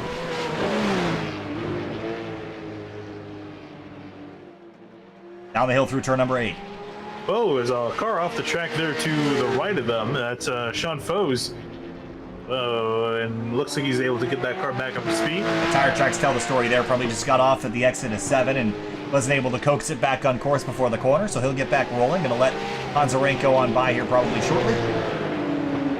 James Walker making a statement coming in the TDR car and winning the AM Cup race earlier and on the track to win first Pro-Am race as well. Yeah, I was going to say, if you can win these 2 races, have a chance of sweeping the weekend. That would be really impressive. Kundinger and Hudson, 5th and 6th right now. 2 teammates still nose to tail. And Unterkuffler behind in 7th. Eric Mickey, Christian Ost, Brian Sohn. A lot of individual issues here tonight, though. You see, Eric Brown, whoa, that's a big hit. That car is definitely going to be out. I mean, we might not see him get back going. He hit the wall really hard. Yeah, and let's go back and have a look here. He just got in. He just overcooked it. He was feeling pressure from Andrew Mickey in the 86 and just locked it up. And as soon as you lock those tires, you just can't do anything about that, Finian. It's a frustrating position to be in, but you come off into the corner and watch him lock these tires. Yeah, just misses braking zone. You can see that both of them hit the brake lights at the same time. Actually, Brown a little later, and sort of flying off into the tire barriers really hard. Big hit for the 56, so it'll be day over for him. There's James Walker, the 97, then Kurt Crum in the 87. The gap has grown just slightly. For 4th, though, it's right back down to 0.2. These guys consistently going at it. Now Kundinger again, the car mounting a charge on Morelli. Ooh, that's a good run. Nowhere to go with it, though. Carried so much speed through the S's. It's kind of amazing. Oh, he's way late on the brakes. The car wiggling. I think we're just seeing that Kundinger, I think he was able to just kind of save tire and behind. He wasn't really pushing the issue like we saw Hudson do. He's got fresher tires to work with. You can see how much more agile that car is in comparison to Morelli. Yeah, it's agile, but it's also a little bit twitchy. I think he's just really putting the car on the limit of the brakes, and maybe has the bias cranked far rearward. Definitely able to put the car in a bit better of a position than Morelli is, and he's right there, maybe a couple inches. 2 laps to go to make that white flag for the race leaders as they come on through. Walker, the top driver. Kurt Crum right behind him here, Finian. as they come to their final lap. Morelli, though, and Kundinger are going to be a drag race down to turn 1. Oh, and Kundinger's got a really good run as they try to swerve down to the pit road wall. Morelli trying to defend, taking the inside line. It looks like Kundinger is going to take the outside lane. No, he's actually going to pull back in line. There was big trouble with Ryan Plord and Brian Sohn. I wonder if they had another issue with each other here, Finian. Let's have a look. Oh, again, Plord got into Sohn a second time, and at that point, whatever Sohn's got to say, I'm sure he's allowed to say it at that point. Kurt Crum all over the back of James Walker here. Yeah, I don't think he's going to have too many places to go, really, unless Walker makes a mistake here and just a little bit wide in that corner. But again, nothing too big as Crum is pushing the issue, so just slide a little bit out of that, out of turn 9. Trying to get all the braking performance he can afford in that 87. And Walker is able to hug those corners so tight and not give up a lot of exit speed. Now the run down to turn 12. This is really the last opportunity for Crum to get a run. If he can just time the runs out of these corners where he gets back on the power and follow Walker on through. Not sure he's going to have enough of a run to get it done, but he's so close. Kurt Crum following the new driver, James Walker, won the AM Cup race earlier tonight. Oh, Crum's off the racetrack and he hang on. James Walker, 2 for 2 tonight. He wins the first Pro-Am race of the evening in the Penguin RC Simulation Porsche Supercup. James Walker, 2 for 2 at Zandvoort. Kurt Crum hangs on to second. Todd Honzarenko in third for 4th place. Morelli and Kundinger going to chase each other back to the checkers. Yeah, Kundinger going to try to get a tighter run out of the corner. Wow, that's actually a really good exit. Here he comes! Force Morelli to move. No. What happens? Oh, almost contact between them at the line. It's going to be Morelli in 4th and Kundinger in 5th. Yeah, he might have had enough of a run to get there had there not been that little touch of contact. Undercuffler and Mickey. Mickey will actually beat Undercuffler to the line by a couple tenths of a second. A little bit deeper, there's Drew Linke, Isaac Snyder, our last close battle for position. But how about James Walker making a statement here early? Yeah, he's definitely being promoted to pro. I think that's clear. Incredible pace out of that car, too. Just phenomenal job. I'm sure Honzarenko is going to be a little bit disappointed in himself. Could have almost, I would say, easily had the win, as he's doing a great job defending up until that point, but got to settle for 3rd. Canada, Atlantic, New Jersey represented up in the top 3 spots. Nicholas Morelli out of Texas in 4th. Carter Kundinger in 5th. Hudson, Mickey, Unterkuffler, Ost, and Brian Sohn, the rest of your top 10. Plord and Brian Sohn probably going to have a bit of a discussion after this one, I'm sure. 10th and 11th for those drivers, half a second between them. They were just stuck like glue, couldn't get apart, ran into each other a couple of times. And a couple of drivers out of this one. Benjamin Pagullo, the only driver to not finish this race. We'll be back for race number 2 here in just a few minutes. Hang tight, we'll be back.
Welcome back live to SYM TV and SCRS Penguin RC Simulation Porsche Super Cup from Circuit Park Zandvoort. Our second race of the evening, our second Pro-Am race of the evening, and our third and final event of the evening is about to go green here in just a few moments. And we're going to invert the top 16 and turn them loose, Vinny, in race one. A lot of single car attrition, but also some multi-car accidents, mostly on the backside of the course, though. Yeah, and interesting now with the invert here. You know, typically when we get the inverts involved, it tends to be just a little bit more. Have a few more wrecks in the race. We'll have to see here. These guys did a pretty good job. I'm surprised you haven't seen any shenanigans down to turn one, which I've seen quite a few times at this track. But these guys give me a nice clean and green. And I'm really looking forward to this invert, especially considering got some pretty heavy hitters that are going to benefit from it. Namely, Zach Buchanan. He's going to be lined up in second place. Isaac Snyder going to line up in third. And Snyder, this is a really good chance to redeem himself after having two very poor races starting off this night. I think you have to look at Buchanan as perhaps the favorite here. Now, the question is, can he keep that car under control for the entirety of the 15 laps? I think consistency has been an issue for a lot of drivers, Buchanan included. So he's going to have the track position to win this race, but does he have the consistency to get the job done here tonight? That is yet to be seen. So checker flag here in warm-up in just about 5 seconds. We'll grid him up, re-rack him, restack him, turn him loose for our second and final race of the evening in Pro-Am. And then we'll move on to next week. Taking a look at the schedule because I don't have it pulled up right now. But Le Mans. Le Mans. Le Mans next week. Circuit de la Sarthe next week.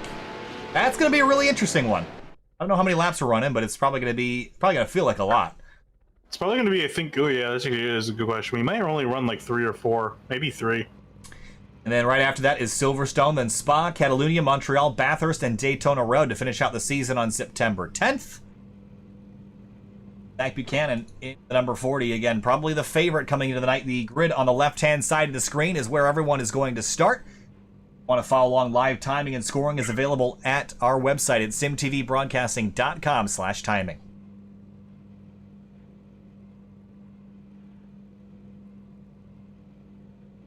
You want to say? You're very quiet. Oh, sorry. No, because Eric was talking on my end too. So it kind of threw me off for a little bit. But yeah, no, I'm just kind of looking through the grid. Any other surprises that we got here? Nothing really, except this is going to be interesting because when we get the invert like this, it really throws a loop for a lot of the guys that get sent to the back or midfield in this case, like our winners. James Walker, Kirk Roman, Hans Renko are finishers from the first race. They're going to be back midfield. This is going to be really tough for them to get back to the front. I'm actually curious to see where they end up because I honestly be surprised if they end up back in the top 5. So turn 1 hasn't been a trouble spot, but you know what corner has been? I think this is turn 10 over here. This has been the trouble spot. You come down this sequence, it's a very fast right-hander, and then into another sharp braking zone, and that's where the majority of our accidents were.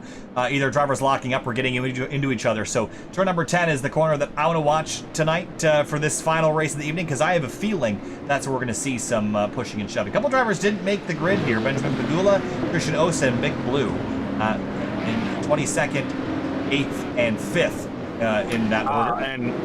And for Christian Osa, unfortunately, he actually dropped connection, which is really sad because he was set to start 8th in a really solid starting spot, but he has reconnected. He's going to start from the pits. Andrew Mickey going to line up on pole here. And in the past in Ferrari Challenge, he's been kind of known as the Ryan Newman of the series. Difficult to pass. I'm curious to see if that'll stand up here in this car, partially because no ABS here, so you can't be super aggressive on the brakes. Yeah, but again, and like you're saying, I actually am interested in seeing what he can do. He did a really good job in the Ferrari, but as you're saying, different car. But I think it would really help him if you're on another track. I might be also a little bit hesitant to say that he might be doing he might be able to keep guys in line. But we've seen how hard it is to pass. If you could just run a semi-decent line and just kind of defend, especially heading down to turn 1, I think he could be set to have a really solid finishing spot as long as he doesn't make a mistake, and that's really the key factor, I think. Zach Buchanan going to be in second. Another notable driver is Isaac Snyder in third. A lot of mistakes tonight. We'll see if he can kind of avoid that in race number 3 and maybe pick up a victory. He'll be starting right in behind the race leader and probably come out of turn 1 in second. So the focus on the 333 is keeping the car in the right direction because he's fast enough to win this race. Yeah, and if not win this race, definitely get a solid podium spot. He's definitely shown that the pace. Not sure in comparison to Buchanan where he lines up, but definitely those two guys are looking to be going at the moment as they run. Again, we have to see how quickly the rest of the other guys near the back, such as James Walker, Kurt Crum, and Hans Renko, 14th, 15th, and 16th, if they can get up to the order in a decent amount of time. So heading through the backside of the course now, and 86 Bombshell Racing team car going to line up on driver's right for the start. Then Zach Buchanan in the number 40 Project 2 car. He's got a teammate, Sean Unterkuffler, back in 9th. It has been a remarkably mediocre night for Sean after looking so strong at Monza, but maybe Monza isn't the best indicator of raw pace. This is a lot more technical. I'm curious, and even Le Mans isn't going to be a really great indicator. I'm curious once you get to Silverstone, Spa, and Barcelona, where this 9 car will stack up in relation to the rest of the field. Same thing too with Hudson. I guess you can kind of throw him into the ring as well. Not a particularly good performance. Ran really well at Monza as well. It's kind of more relegated midfield this race. So let's see if those two guys are gonna have a chance to step up their game here in this third race and for the rest of the season as well. So heading through the last couple corners here before we're going to turn them loose. Andrew Mickey, the Bombshell magenta navy blue car on the inside of the very bright ocean teal car on the outside. Zach Buchanan. 15 laps worth of racing about to happen here on SYM TV. If you enjoy what you're watching, make sure you hit the subscribe button and hit the bell to be notified every time we go live. The next race you're going to see will be the Formula I, F3, and F1 races on Saturday afternoon, followed up by the Outsider Racing League, their next round of their championship, as we go green from Zandvoort once again, racing in the Penguin RC Simulation Porsche Supercup, and already single filed out as they run down towards turn 1. Oh, trouble! Oh, and a wreck there in the background. Oh, and that is Onzarenko. That's Todd Onzarenko in the 93, so trouble strikes again for him. And that car is destroyed and his day likely over. Just a simple brake lockup. And he's going to be out of at least a chance to win this race. And just as I was saying that there's been no wrecks in turn 1 there, we see with Hans Renko, as he's saying, going to take him out of the race. But Mickey's still in the lead, in command of the race, leading the field through the S for the first time. And Zach Buchanan has cycled into second place and putting pressure on Mickey already. Lights flashing into turn 8. And down the hill, downshift. Buchanan trying to get some more torque out of that car. He wrecked in race 1 by getting a little bit too aggressive with the track out curb in turn number 15. And here he comes to look up the inside in turn 10. This is the trouble spot we alluded to. Going to stay real tight through there and give Mickey plenty of space, but Buchanan to the lead. Yeah, I think Mickey kind of knows who he needs to fight with and where he needs to force the issue. He's going to let Buchanan go on by. Now he can kind of use the draft off of Buchanan, heading down some of the straights to kind of help keep himself up as high as possible. You see a few drivers side by side further back. That's Ryan Plord stepping out of line. Oh, Mickey loose on the brakes, locked it up into turn 12. He's going to run wide, and through comes a couple of drivers. Sown to drivers right. Isaac Snyder's on through. Eric Mickey has had an issue in turn 12. Going to back up off the racetrack. Ryan Plord has also gone around for a spin. Up ahead of them, Brian Sony's gotten around Andrew Mickey for third place. Now Drew Lidke looking to have a swing at the 86. Look at Chris Hudson in behind. A run on the 121 down towards turn 1. Going to get really dicey when they get into the braking zone here. Look at the 9 car. Unterkuffler out, driver's right.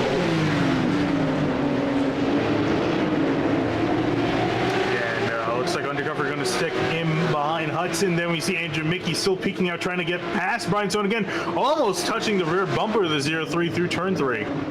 And Sohn's been hit twice tonight by Ryan Plord. Some nights through the bat, some nights through the ball, and Brian Sohn has been the ball twice tonight, trying not to be the bat.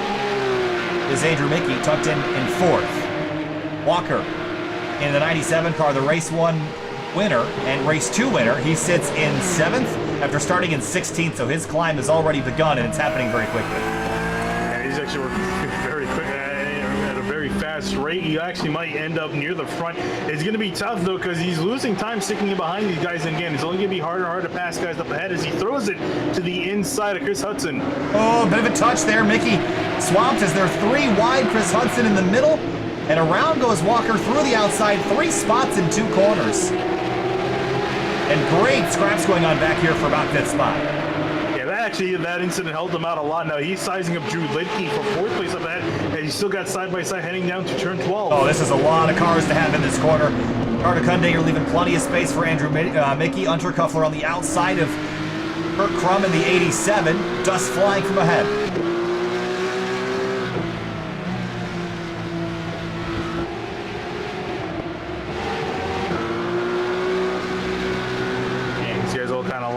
close together, similar to what we saw that last battle in the last race for 4th place. Kundinger, a great run out the final corner, gonna pull to the inside Andrew Mickey, and a few others following as well. Look at the 97 Walker, way late on the brakes for turn 1. Couldn't quite get to the inside of Lidke, but gave it a good shot. There's Kurt Crum by his teammate. Touch there. Undercoupler going to spin on corner exit of turn 1. And he's going to find himself in the tire barrier. He'll go backwards. Up at the front of the field, Zach Buchanan trying to run away because James Walker is flying right now, and he's back about 5.3 seconds, and that's a lot of time, so Buchanan better run. Yeah, there's also a lot of time left in the race. We got still 20 minutes left of action waiting for these guys, and especially Walker, a lot of time. You see how fast he is at this track, faster than Buchanan. He's got to keep that in mind. So he's got to, Buchanan really just got to get his head down, put some really good laps in. Isaac Snyder's also approaching, actually running Buchanan down just a little bit, so you got to keep an eye not only on the 97 back in 5th, but also the 333, which isn't that far behind, and we know he's got a lot of pace. It's just a matter of keeping that pace consistently throughout the rest of the race. Lidke is feeling the pressure from the 97. Still keeping him in behind. This might be a bit hard for Walker if he can't get the runs out of the final corner, because Lidke's having a really solid drive here in 4th. It's exponentially harder to pass as the tires come up to temperature. He's stuck behind the 121 for now.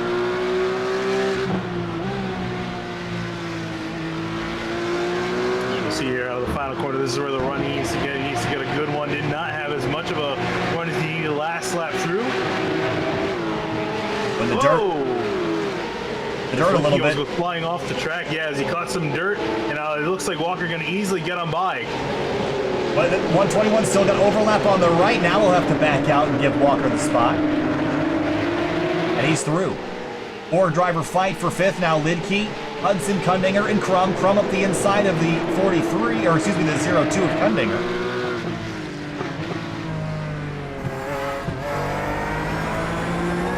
Trying to get the power down right behind the Can-Am car. Brian Stone feeling the pressure now from Walker.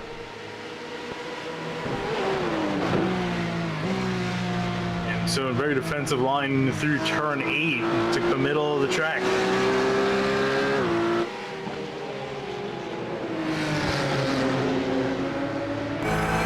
Walker trying to size him up now, and this is a bit of a lockup off the 03, trying to get that car rotated in.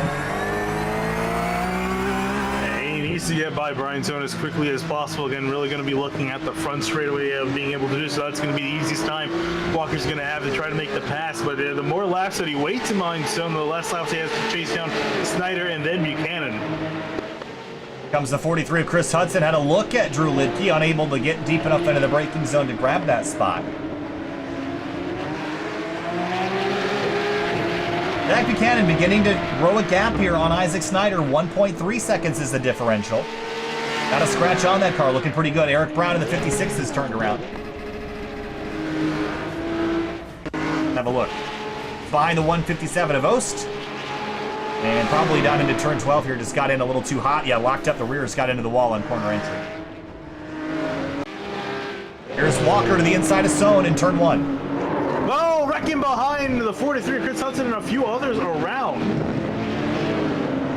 Hunter Kundinger, I think, also involved in that. They came in there sailing, and it was Kundinger into his teammate. Oh, that's going to be, that's actually 3 Can-Am teammates all getting together. And that's the, it's one of the big rules of motorsports. Don't wreck your teammates, and unfortunately, all 3 of them got into each other right there. They didn't lose a ton of time, but obviously not the way you want to have that race go. So they're going to get back in line in 6th, 7th, and 9th. As Walker is through to 3rd, has a 6-second gap to make up on Buchanan before the 17 minutes expires. And cue the Jaws music now, because I definitely think Walker's going to be able to catch up to Snyder and Buchanan. The passes, though, I can't imagine. Those guys are pretty quick, both of them. So Walker's going to have a little bit of trouble dealing with both of them for the lead. It's not going to come easy. Well, you're going to be watching your relative box, Finney. How much is Buchanan going to be paying attention to that? Is it a cause for worry to be focusing on anything other than the road ahead of you right now? I think for him, is don't even bother looking at the relative box. I think he knows that Walker's going to close up on him. I think best thing to do, make sure. I mean, maybe you can look at it on the front stretch, but try not to look at it any more than that. You need to focus on your corners, especially around a lot of this track. If you start making mistakes, it's going to only bring that out even lower. You're going to start to panic. So I think for him, you just got to keep his eyes on the road ahead. Nice clean corner exit. His last lap was his best one across the line. A little bit slower that time, a 141.7. Isaac Snyder gained some on him, a 141.6, but a 141.0 for James Walker, a half a second gain, just that lap alone.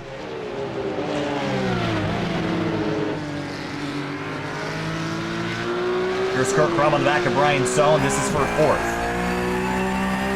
And Crum was able to take advantage of the Can-Am guys getting into each other, move himself from 7th place up into 5th. Now trying to make that 4th around. Brian Sohn look into turn 4, not able to get it done.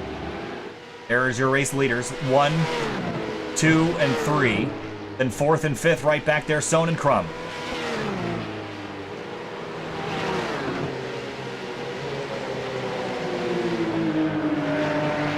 Still very early in this race, 10 laps to go. And at the rate Walker is driving, he will easily catch Buchanan. And we have not really seen him make any drastic mistakes tonight, so you kind of better hope that he overdrives it somewhere. It's still very much a possibility. And when you have a gap to make up, you're going to have to push a little bit to make up that gap. But if he paces himself, it should be easy for Walker to catch up. But again, catching is one thing, passing is another, especially from what we've seen at Zandvoort so far. Christian Ost and Andrew Mickey. Mickey again started on pole for this race. He slipped back to 12th. Ost is started back, would have started 8th, but didn't end up gridding, so he came from the rear of the field. Here he is up in 11th. And Brian Chabelski and Eric Mickey, this is for 15th spot. Some damage to the nose at 88.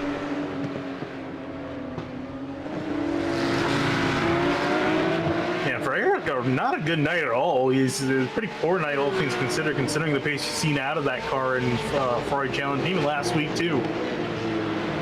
Eisenman and Carter Kundinger down into turn 1. Here comes the 0-2 up the inside. Can he get the car stopped? Just in time.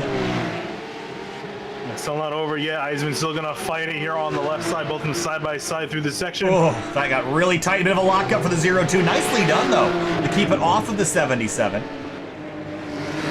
Good, clean racing here. Looks like Eisenman's going to win out on that and get ahead of Kundinger out of turn 4.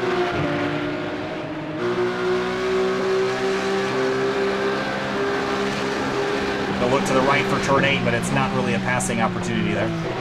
Oh, lockup. Turn up underneath him. Ooh, this is a really tough corner to make a pass. Not quite able to get it done. Eisenman's going to pull back ahead. And here cut into turn 10. Kundinger had to look up the inside. Eisenman locked up again. That's exactly what Kundinger wanted here. He's got to work around the outside. He's going to get deeper into the corner. Going to pinch Eisenman down. Eisenman should be able to hang on to this for a moment, but now they're on to turn number 12, and Eisenman just going to clear the 0-2. Did he get there? Not quite. Into the braking zone now. He's going to be brave on the brakes. Looks like they're both pretty equal through there. Whoa! Had the advantage, but he's going to get sideways out of the corner. A good save by the 0-2, and Eisenman will hang on. A great fight there for an entire lap without touching each other. That was really impressive. It's also not over yet. Eric Brown going to loop it. Another issue for him. They'll get back rolling. 13 minutes to go. That time through, Buchanan was only 0.3 slower than Walker, so that is a more sustainable pace. Yeah, and Buchanan, his last lap was the fastest lap that he ran this race. Actually, Walker as well. Correction, all 3 of our top drivers just ran their fastest lap of the race. A 141.1, a 141.0, and a 140.8. So all 3, Buchanan, Snyder, and Walker, all ran their best lap of the race, just the most recent lap. Touch there. Kundinger on Eisenman.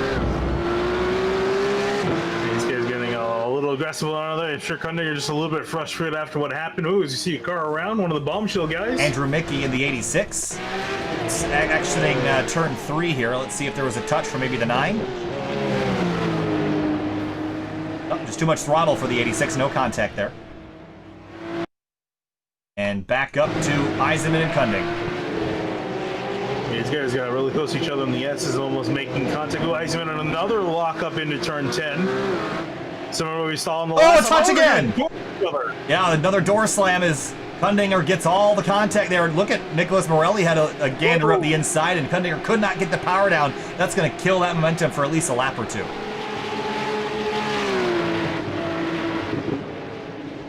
Action has really picked up out there. I think the invert has really lended itself to some pretty close racing. Yeah, because I mean, you got some faster guys put further back in the field. They had to get around some way or the other. And again, with passing kind of coming out of premium, you got to do what you got to do. Christian Ost again also really good run up into 11th after starting from the pits. Oh, and Eisenman spinning up ahead in the final quarter. These guys taking a base back to avoid. That was close, but Eisenman had such a good run going ahead of that 0-2, and you're going to see here in a moment, he's just going to catch the edge of the grass, Finian, and that just the slightest touch. This is what got Buchanan last race. Right there, and he just got hooked on it. Did a good job locking up, and look at the 0-2 just sneak on by. Yeah. Great job there. Props for Eisenman for holding about brakes as well, too. James Walker just ran another one of his best laps, a 140.7. And he gained some more, but it's still 3.7 seconds to Buchanan. And at the rate Buchanan's running, if he keeps doing what he's doing, he'll be in good shape.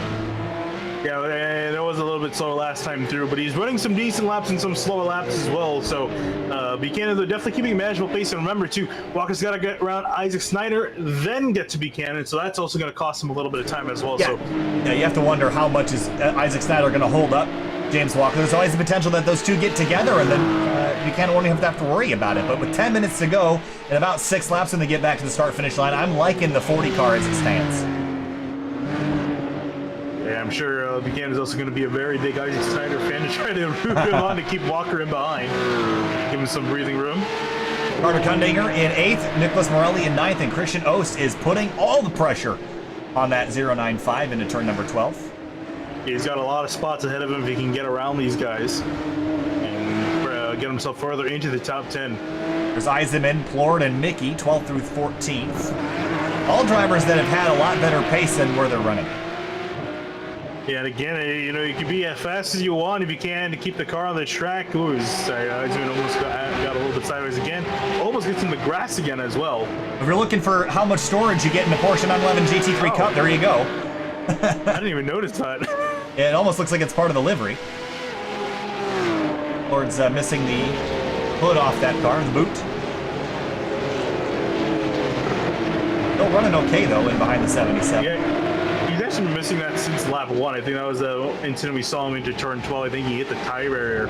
Todd Honzarenko, after that incident, did retire his car. That'll be a big hit in the points. Yeah, it's such a shame, too. Again, he's got a lot of paces in the pro category for a reason. He's definitely shown it, too, but the consistency has just not been there these first 2 races. 8.5 minutes to go, and the lead between Buchanan and 3rd place James Walker is 2.8 seconds. And for Nicholas Morelli and Christian Ost, it's 0.3 of a second. This is for 9th. Understeer there off the 95.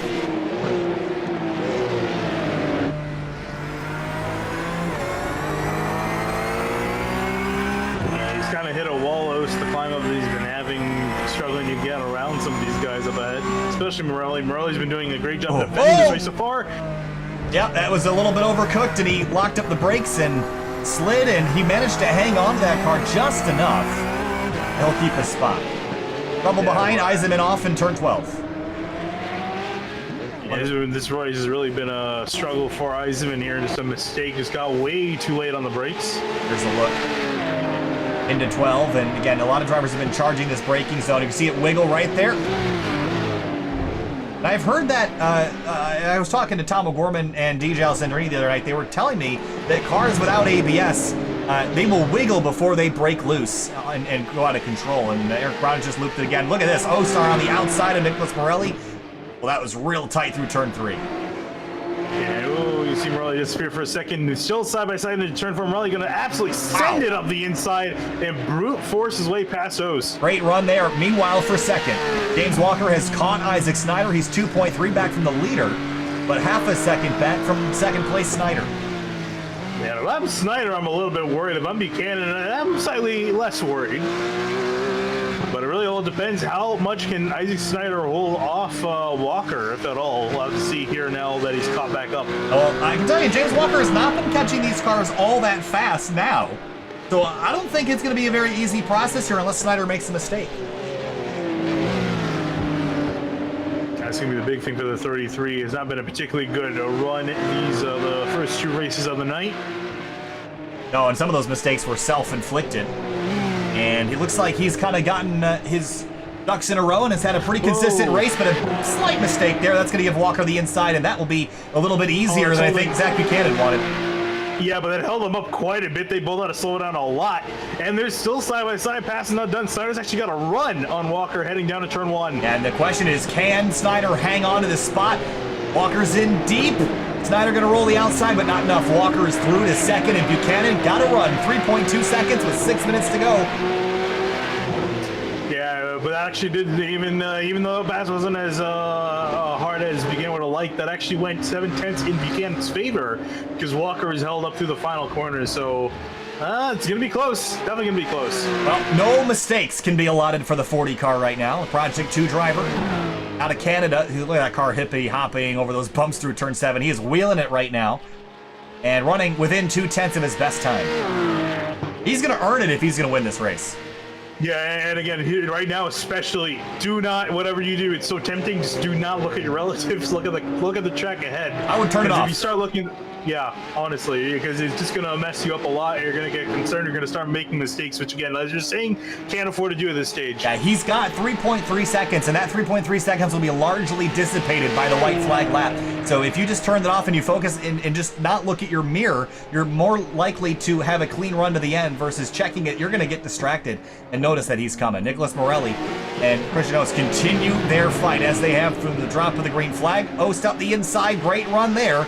He might be able to get this done by the time they get to 12.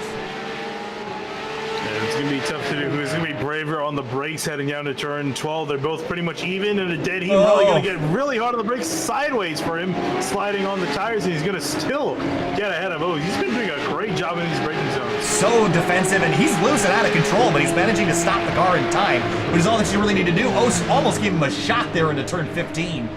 Yeah, I think I was getting a little frustrated as Morelli gets a little bit of grass as well. Oh, he goes wide in the final corner as well. This is a great chance for Ost to make a pass.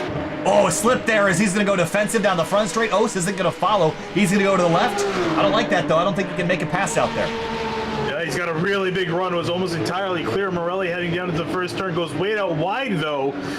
He tried to do the over-under. Can't do it. Again, I don't think the over-under really works at Zandvoort. Their corners are so long. It's just not a move that's going to work. What it did do is kept him tight to the rear bumper of the 95. So in that regard, at least it didn't lose him a whole lot of time. Zach Buchanan, 2.7 seconds out in front. 3.5 minutes to go. It'll be 2 laps left. I think he's in a great position to win this race, but no mistakes like Ryan Plord just did. He's around. I think this is over towards turn 4. And I'll go back into 15 as he gets the car back rolling again. It's just a slow, lazy spin. He ran into the corner a little bit hot. Looped it around, no damage.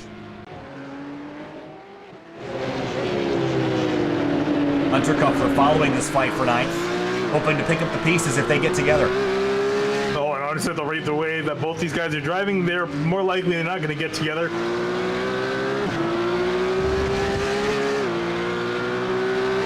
For Zach Buchanan, coming out of the final corner here, 2 laps to go at Circuit Park Zandvoort for the Penguin RC Simulation Porsche Super Cup. He's got a driver that has swept both races so far, breathing down his neck, 2.5 seconds back from him, but that's still a long way to make up.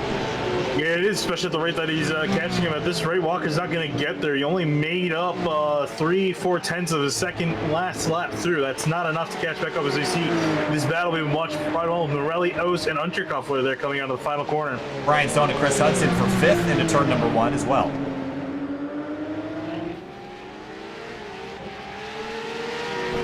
Oh, trouble for Kurt Crum and the 30-33. For 3rd place, Crum and Snyder have gotten together.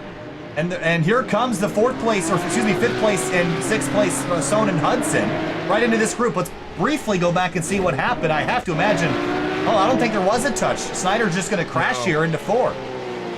And again, this has been the Achilles heel of him tonight. Has got the pace, not the consistency. He goes off the track. gets into the tie barrier and then gets back on. Nowhere for Crum to go. He's just an innocent victim. Yeah, Crum got back rolling again. He's still third. Actually gained a spot throughout that, but Snyder now has Sohn, Hudson, and Kundinger coming from behind. Yeah, he's got a damaged car as well.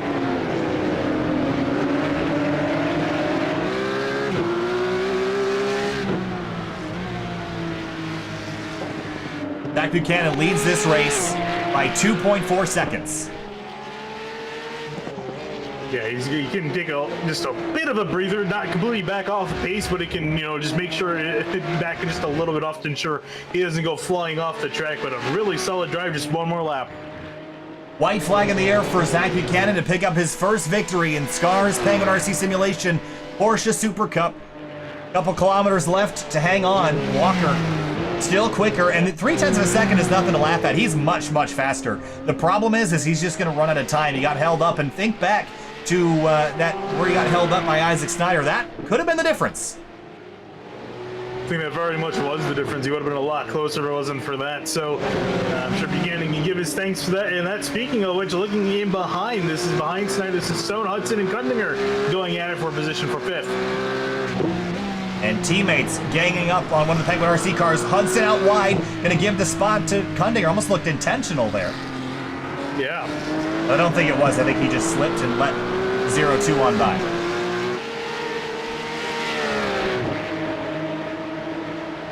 .2 seconds for Zach Buchanan. He's done an amazing job. A bit of a lockup. That's a big mistake there.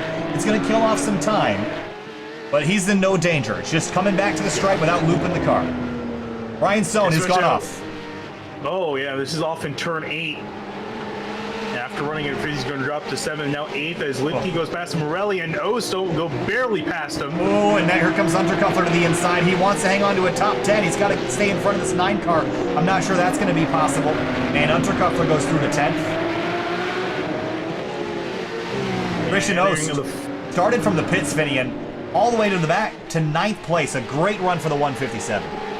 Yeah, absolutely. As we go back up to the leader, Zach Buchanan is going to come out of the final corner, going to keep it on the track this time, and he will be walking home with the win here in Race 2, the Porsche Super Cup. Wow, what a drive there by the Project 2 driver. He had to do everything perfectly to win that race, and he sure did. Walker, first, second, ain't nothing to skimp at. Kurt Crum in 3rd, Snyder, Kundinger, Hudson, Lidke, Morelli, Ost, Unterkuffler, the top 10. And Brian Sohn with that mistake on the last lap after starting up in 7th will drop to 11th at the very end of this race. He'll be disappointed with that result.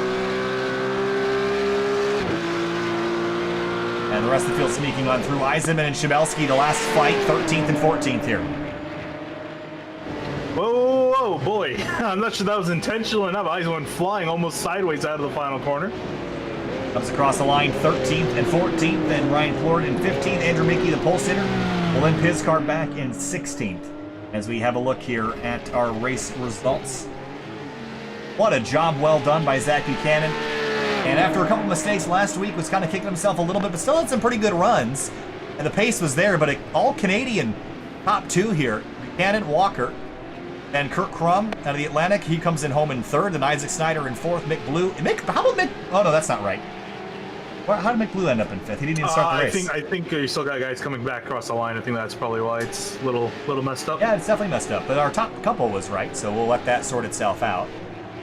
Yeah, great race, race night for Canada, taking the win in all 3 races. Let's have a look here and see if this is correct. No, it still has Mick Blue in 21st. Carter Kundinger that came home in 5th.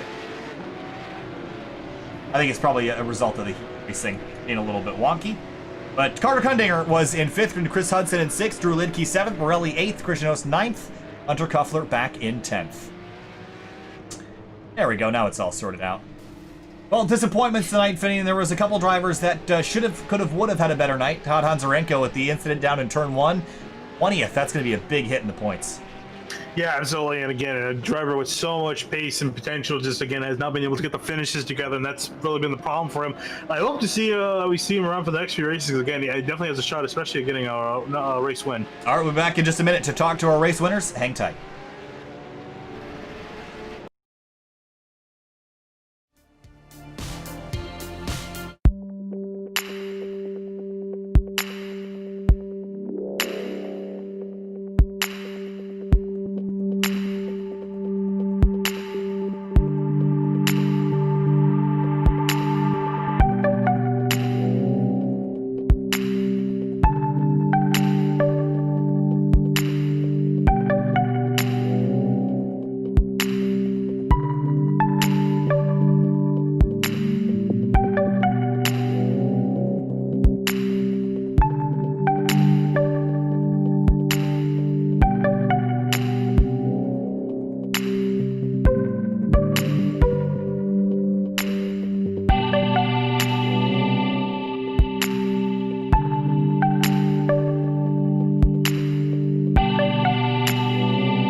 Welcome back live to SYM TV in the Penguin RC Simulation Porsche Supercup. Here with our Race 3 winner of the night, Zach Buchanan, in the Project 2 number 40. Zach, tonight you had to do everything perfectly those last couple laps to hang on to the victory. You did so, holding off James Walker, who had swept everything coming into the night. Perfect race for you, from starting from second, grabbing the lead early going, and leading the rest of the race. Walk us through your night and coming home with your first victory of the season. Guys, feels good. I'm sure James wanted to get all 3 wins tonight, and I feel bad for him that he didn't, but I'm not going to be upset that I'm the one who stopped that from happening. Yeah, it was a tricky night. The track's really tough in these cars, especially with so many flat corners. It's really hard to get the power down, especially in that last sector, so it was all about consistency. And even though I struggled with it in the first race and made a mistake early on, I'm glad I could keep it under lockdown in the second race. It seems like this place was pretty tricky to pass at tonight. And how much was that a difficulty in the earlier race? Was it sort of the track that was contributing to that? Was it just the competition being so close? Why was it so difficult to get by people tonight? Well, it's a tight, twisty track. It's not very wide. It's very technically challenging, so I think most people are focused on keeping the car between the white lines more than passing the others. But frankly, I've only had to do like 2 on-track passes tonight, so honestly, I couldn't have asked for much more. If I was stuck behind traffic, I don't think I would have done quite as well. All right, well, Zach Buchanan comes home in the top spot in race number 3 of the night. Zach, good luck to you next week at Le Mans. Thanks. Moving on now to James Walker. He was the winner of the other 2 races tonight. James, I can't imagine that your AM status is going to last for very long. Came in here right out of the gate, dominating the first 2 races of the night. Take us through your first run here in the Penguin RC Simulation Porsche Supercup and talk to us about your 3 races this evening. Well, the first race was, I didn't really have much competition, but I shouldn't be in the AM class. The second race, Todd should have ran away with that, but he spun out, and Kurt just couldn't get to me in time. And the third race, I got lucky with a few cars. They spun off, and I was able to get past them, which kind of minimized how many cars I had to pass. But I just, couldn't catch Zach at the end. Just not enough laps. Next week, we've got a really big track, our first time ever here on SYM TV, going to Circuit de la Sarthe, and that is Le Mans. And that's going to be a really big track with a lot of straightaway. Your thoughts on that track and your chances next week? I mean, you're going to have to stay in the draft, because if you lose the draft, everyone's going to just drive into the distance. James, sorry to cut you off there. I just want to wish you congratulations. But taking a look at the rest of the schedule, we've got, let's see, coming up, we've got Le Mans next week. Then we've got Silverstone, Spa, Catalunya, Montreal, Bathurst, and Daytona. Which of those is sort of the one that's circled on your schedule as the one that you're worried about? I'm not much of a fan of Catalunya. It's a lot of hard braking zones. I seem to miss corners fairly frequently. James, nice work tonight. 2 wins out of the 3 races. We look forward to seeing you next week at Le Mans. Have a good night. Thank you. That's going to do it. Interviews. And, yeah, I just want to I just find it funny that even he thinks that he should be in the pro category. Yeah, well, I think it was pretty clear to everybody out there, including himself, that he was probably outclassing everyone just a little bit there. But 2 wins for James Walker, 1 for Zach Buchanan. That's going to do it for us tonight. Thank you so much for watching here on SYM TV, the Porsche Supercup, sponsored by Penguin RC Simulation. Well, next week we've got Le Mans, but we've got off tomorrow here on SYM TV. But Saturday, got a couple races going on. We've got Formula 3 and Formula 1 at 11:30 and noon. And then at 10 p.m., we've got the Outsider Racing League continuing their chase. That will be headed to Las Vegas. Motor Speedway on Saturday night. Then Sunday afternoon, Weekend Warriors Matinee on SYM TV, Lime Rock Park with 50 Spec Racer Fords. We'll look forward to seeing that as well. And we'll be returning to Tuesday action from Kentucky next Tuesday for the Fuel Mission 22 Premier Series. Thank you so much for watching. We'll see you next week at Le Mans.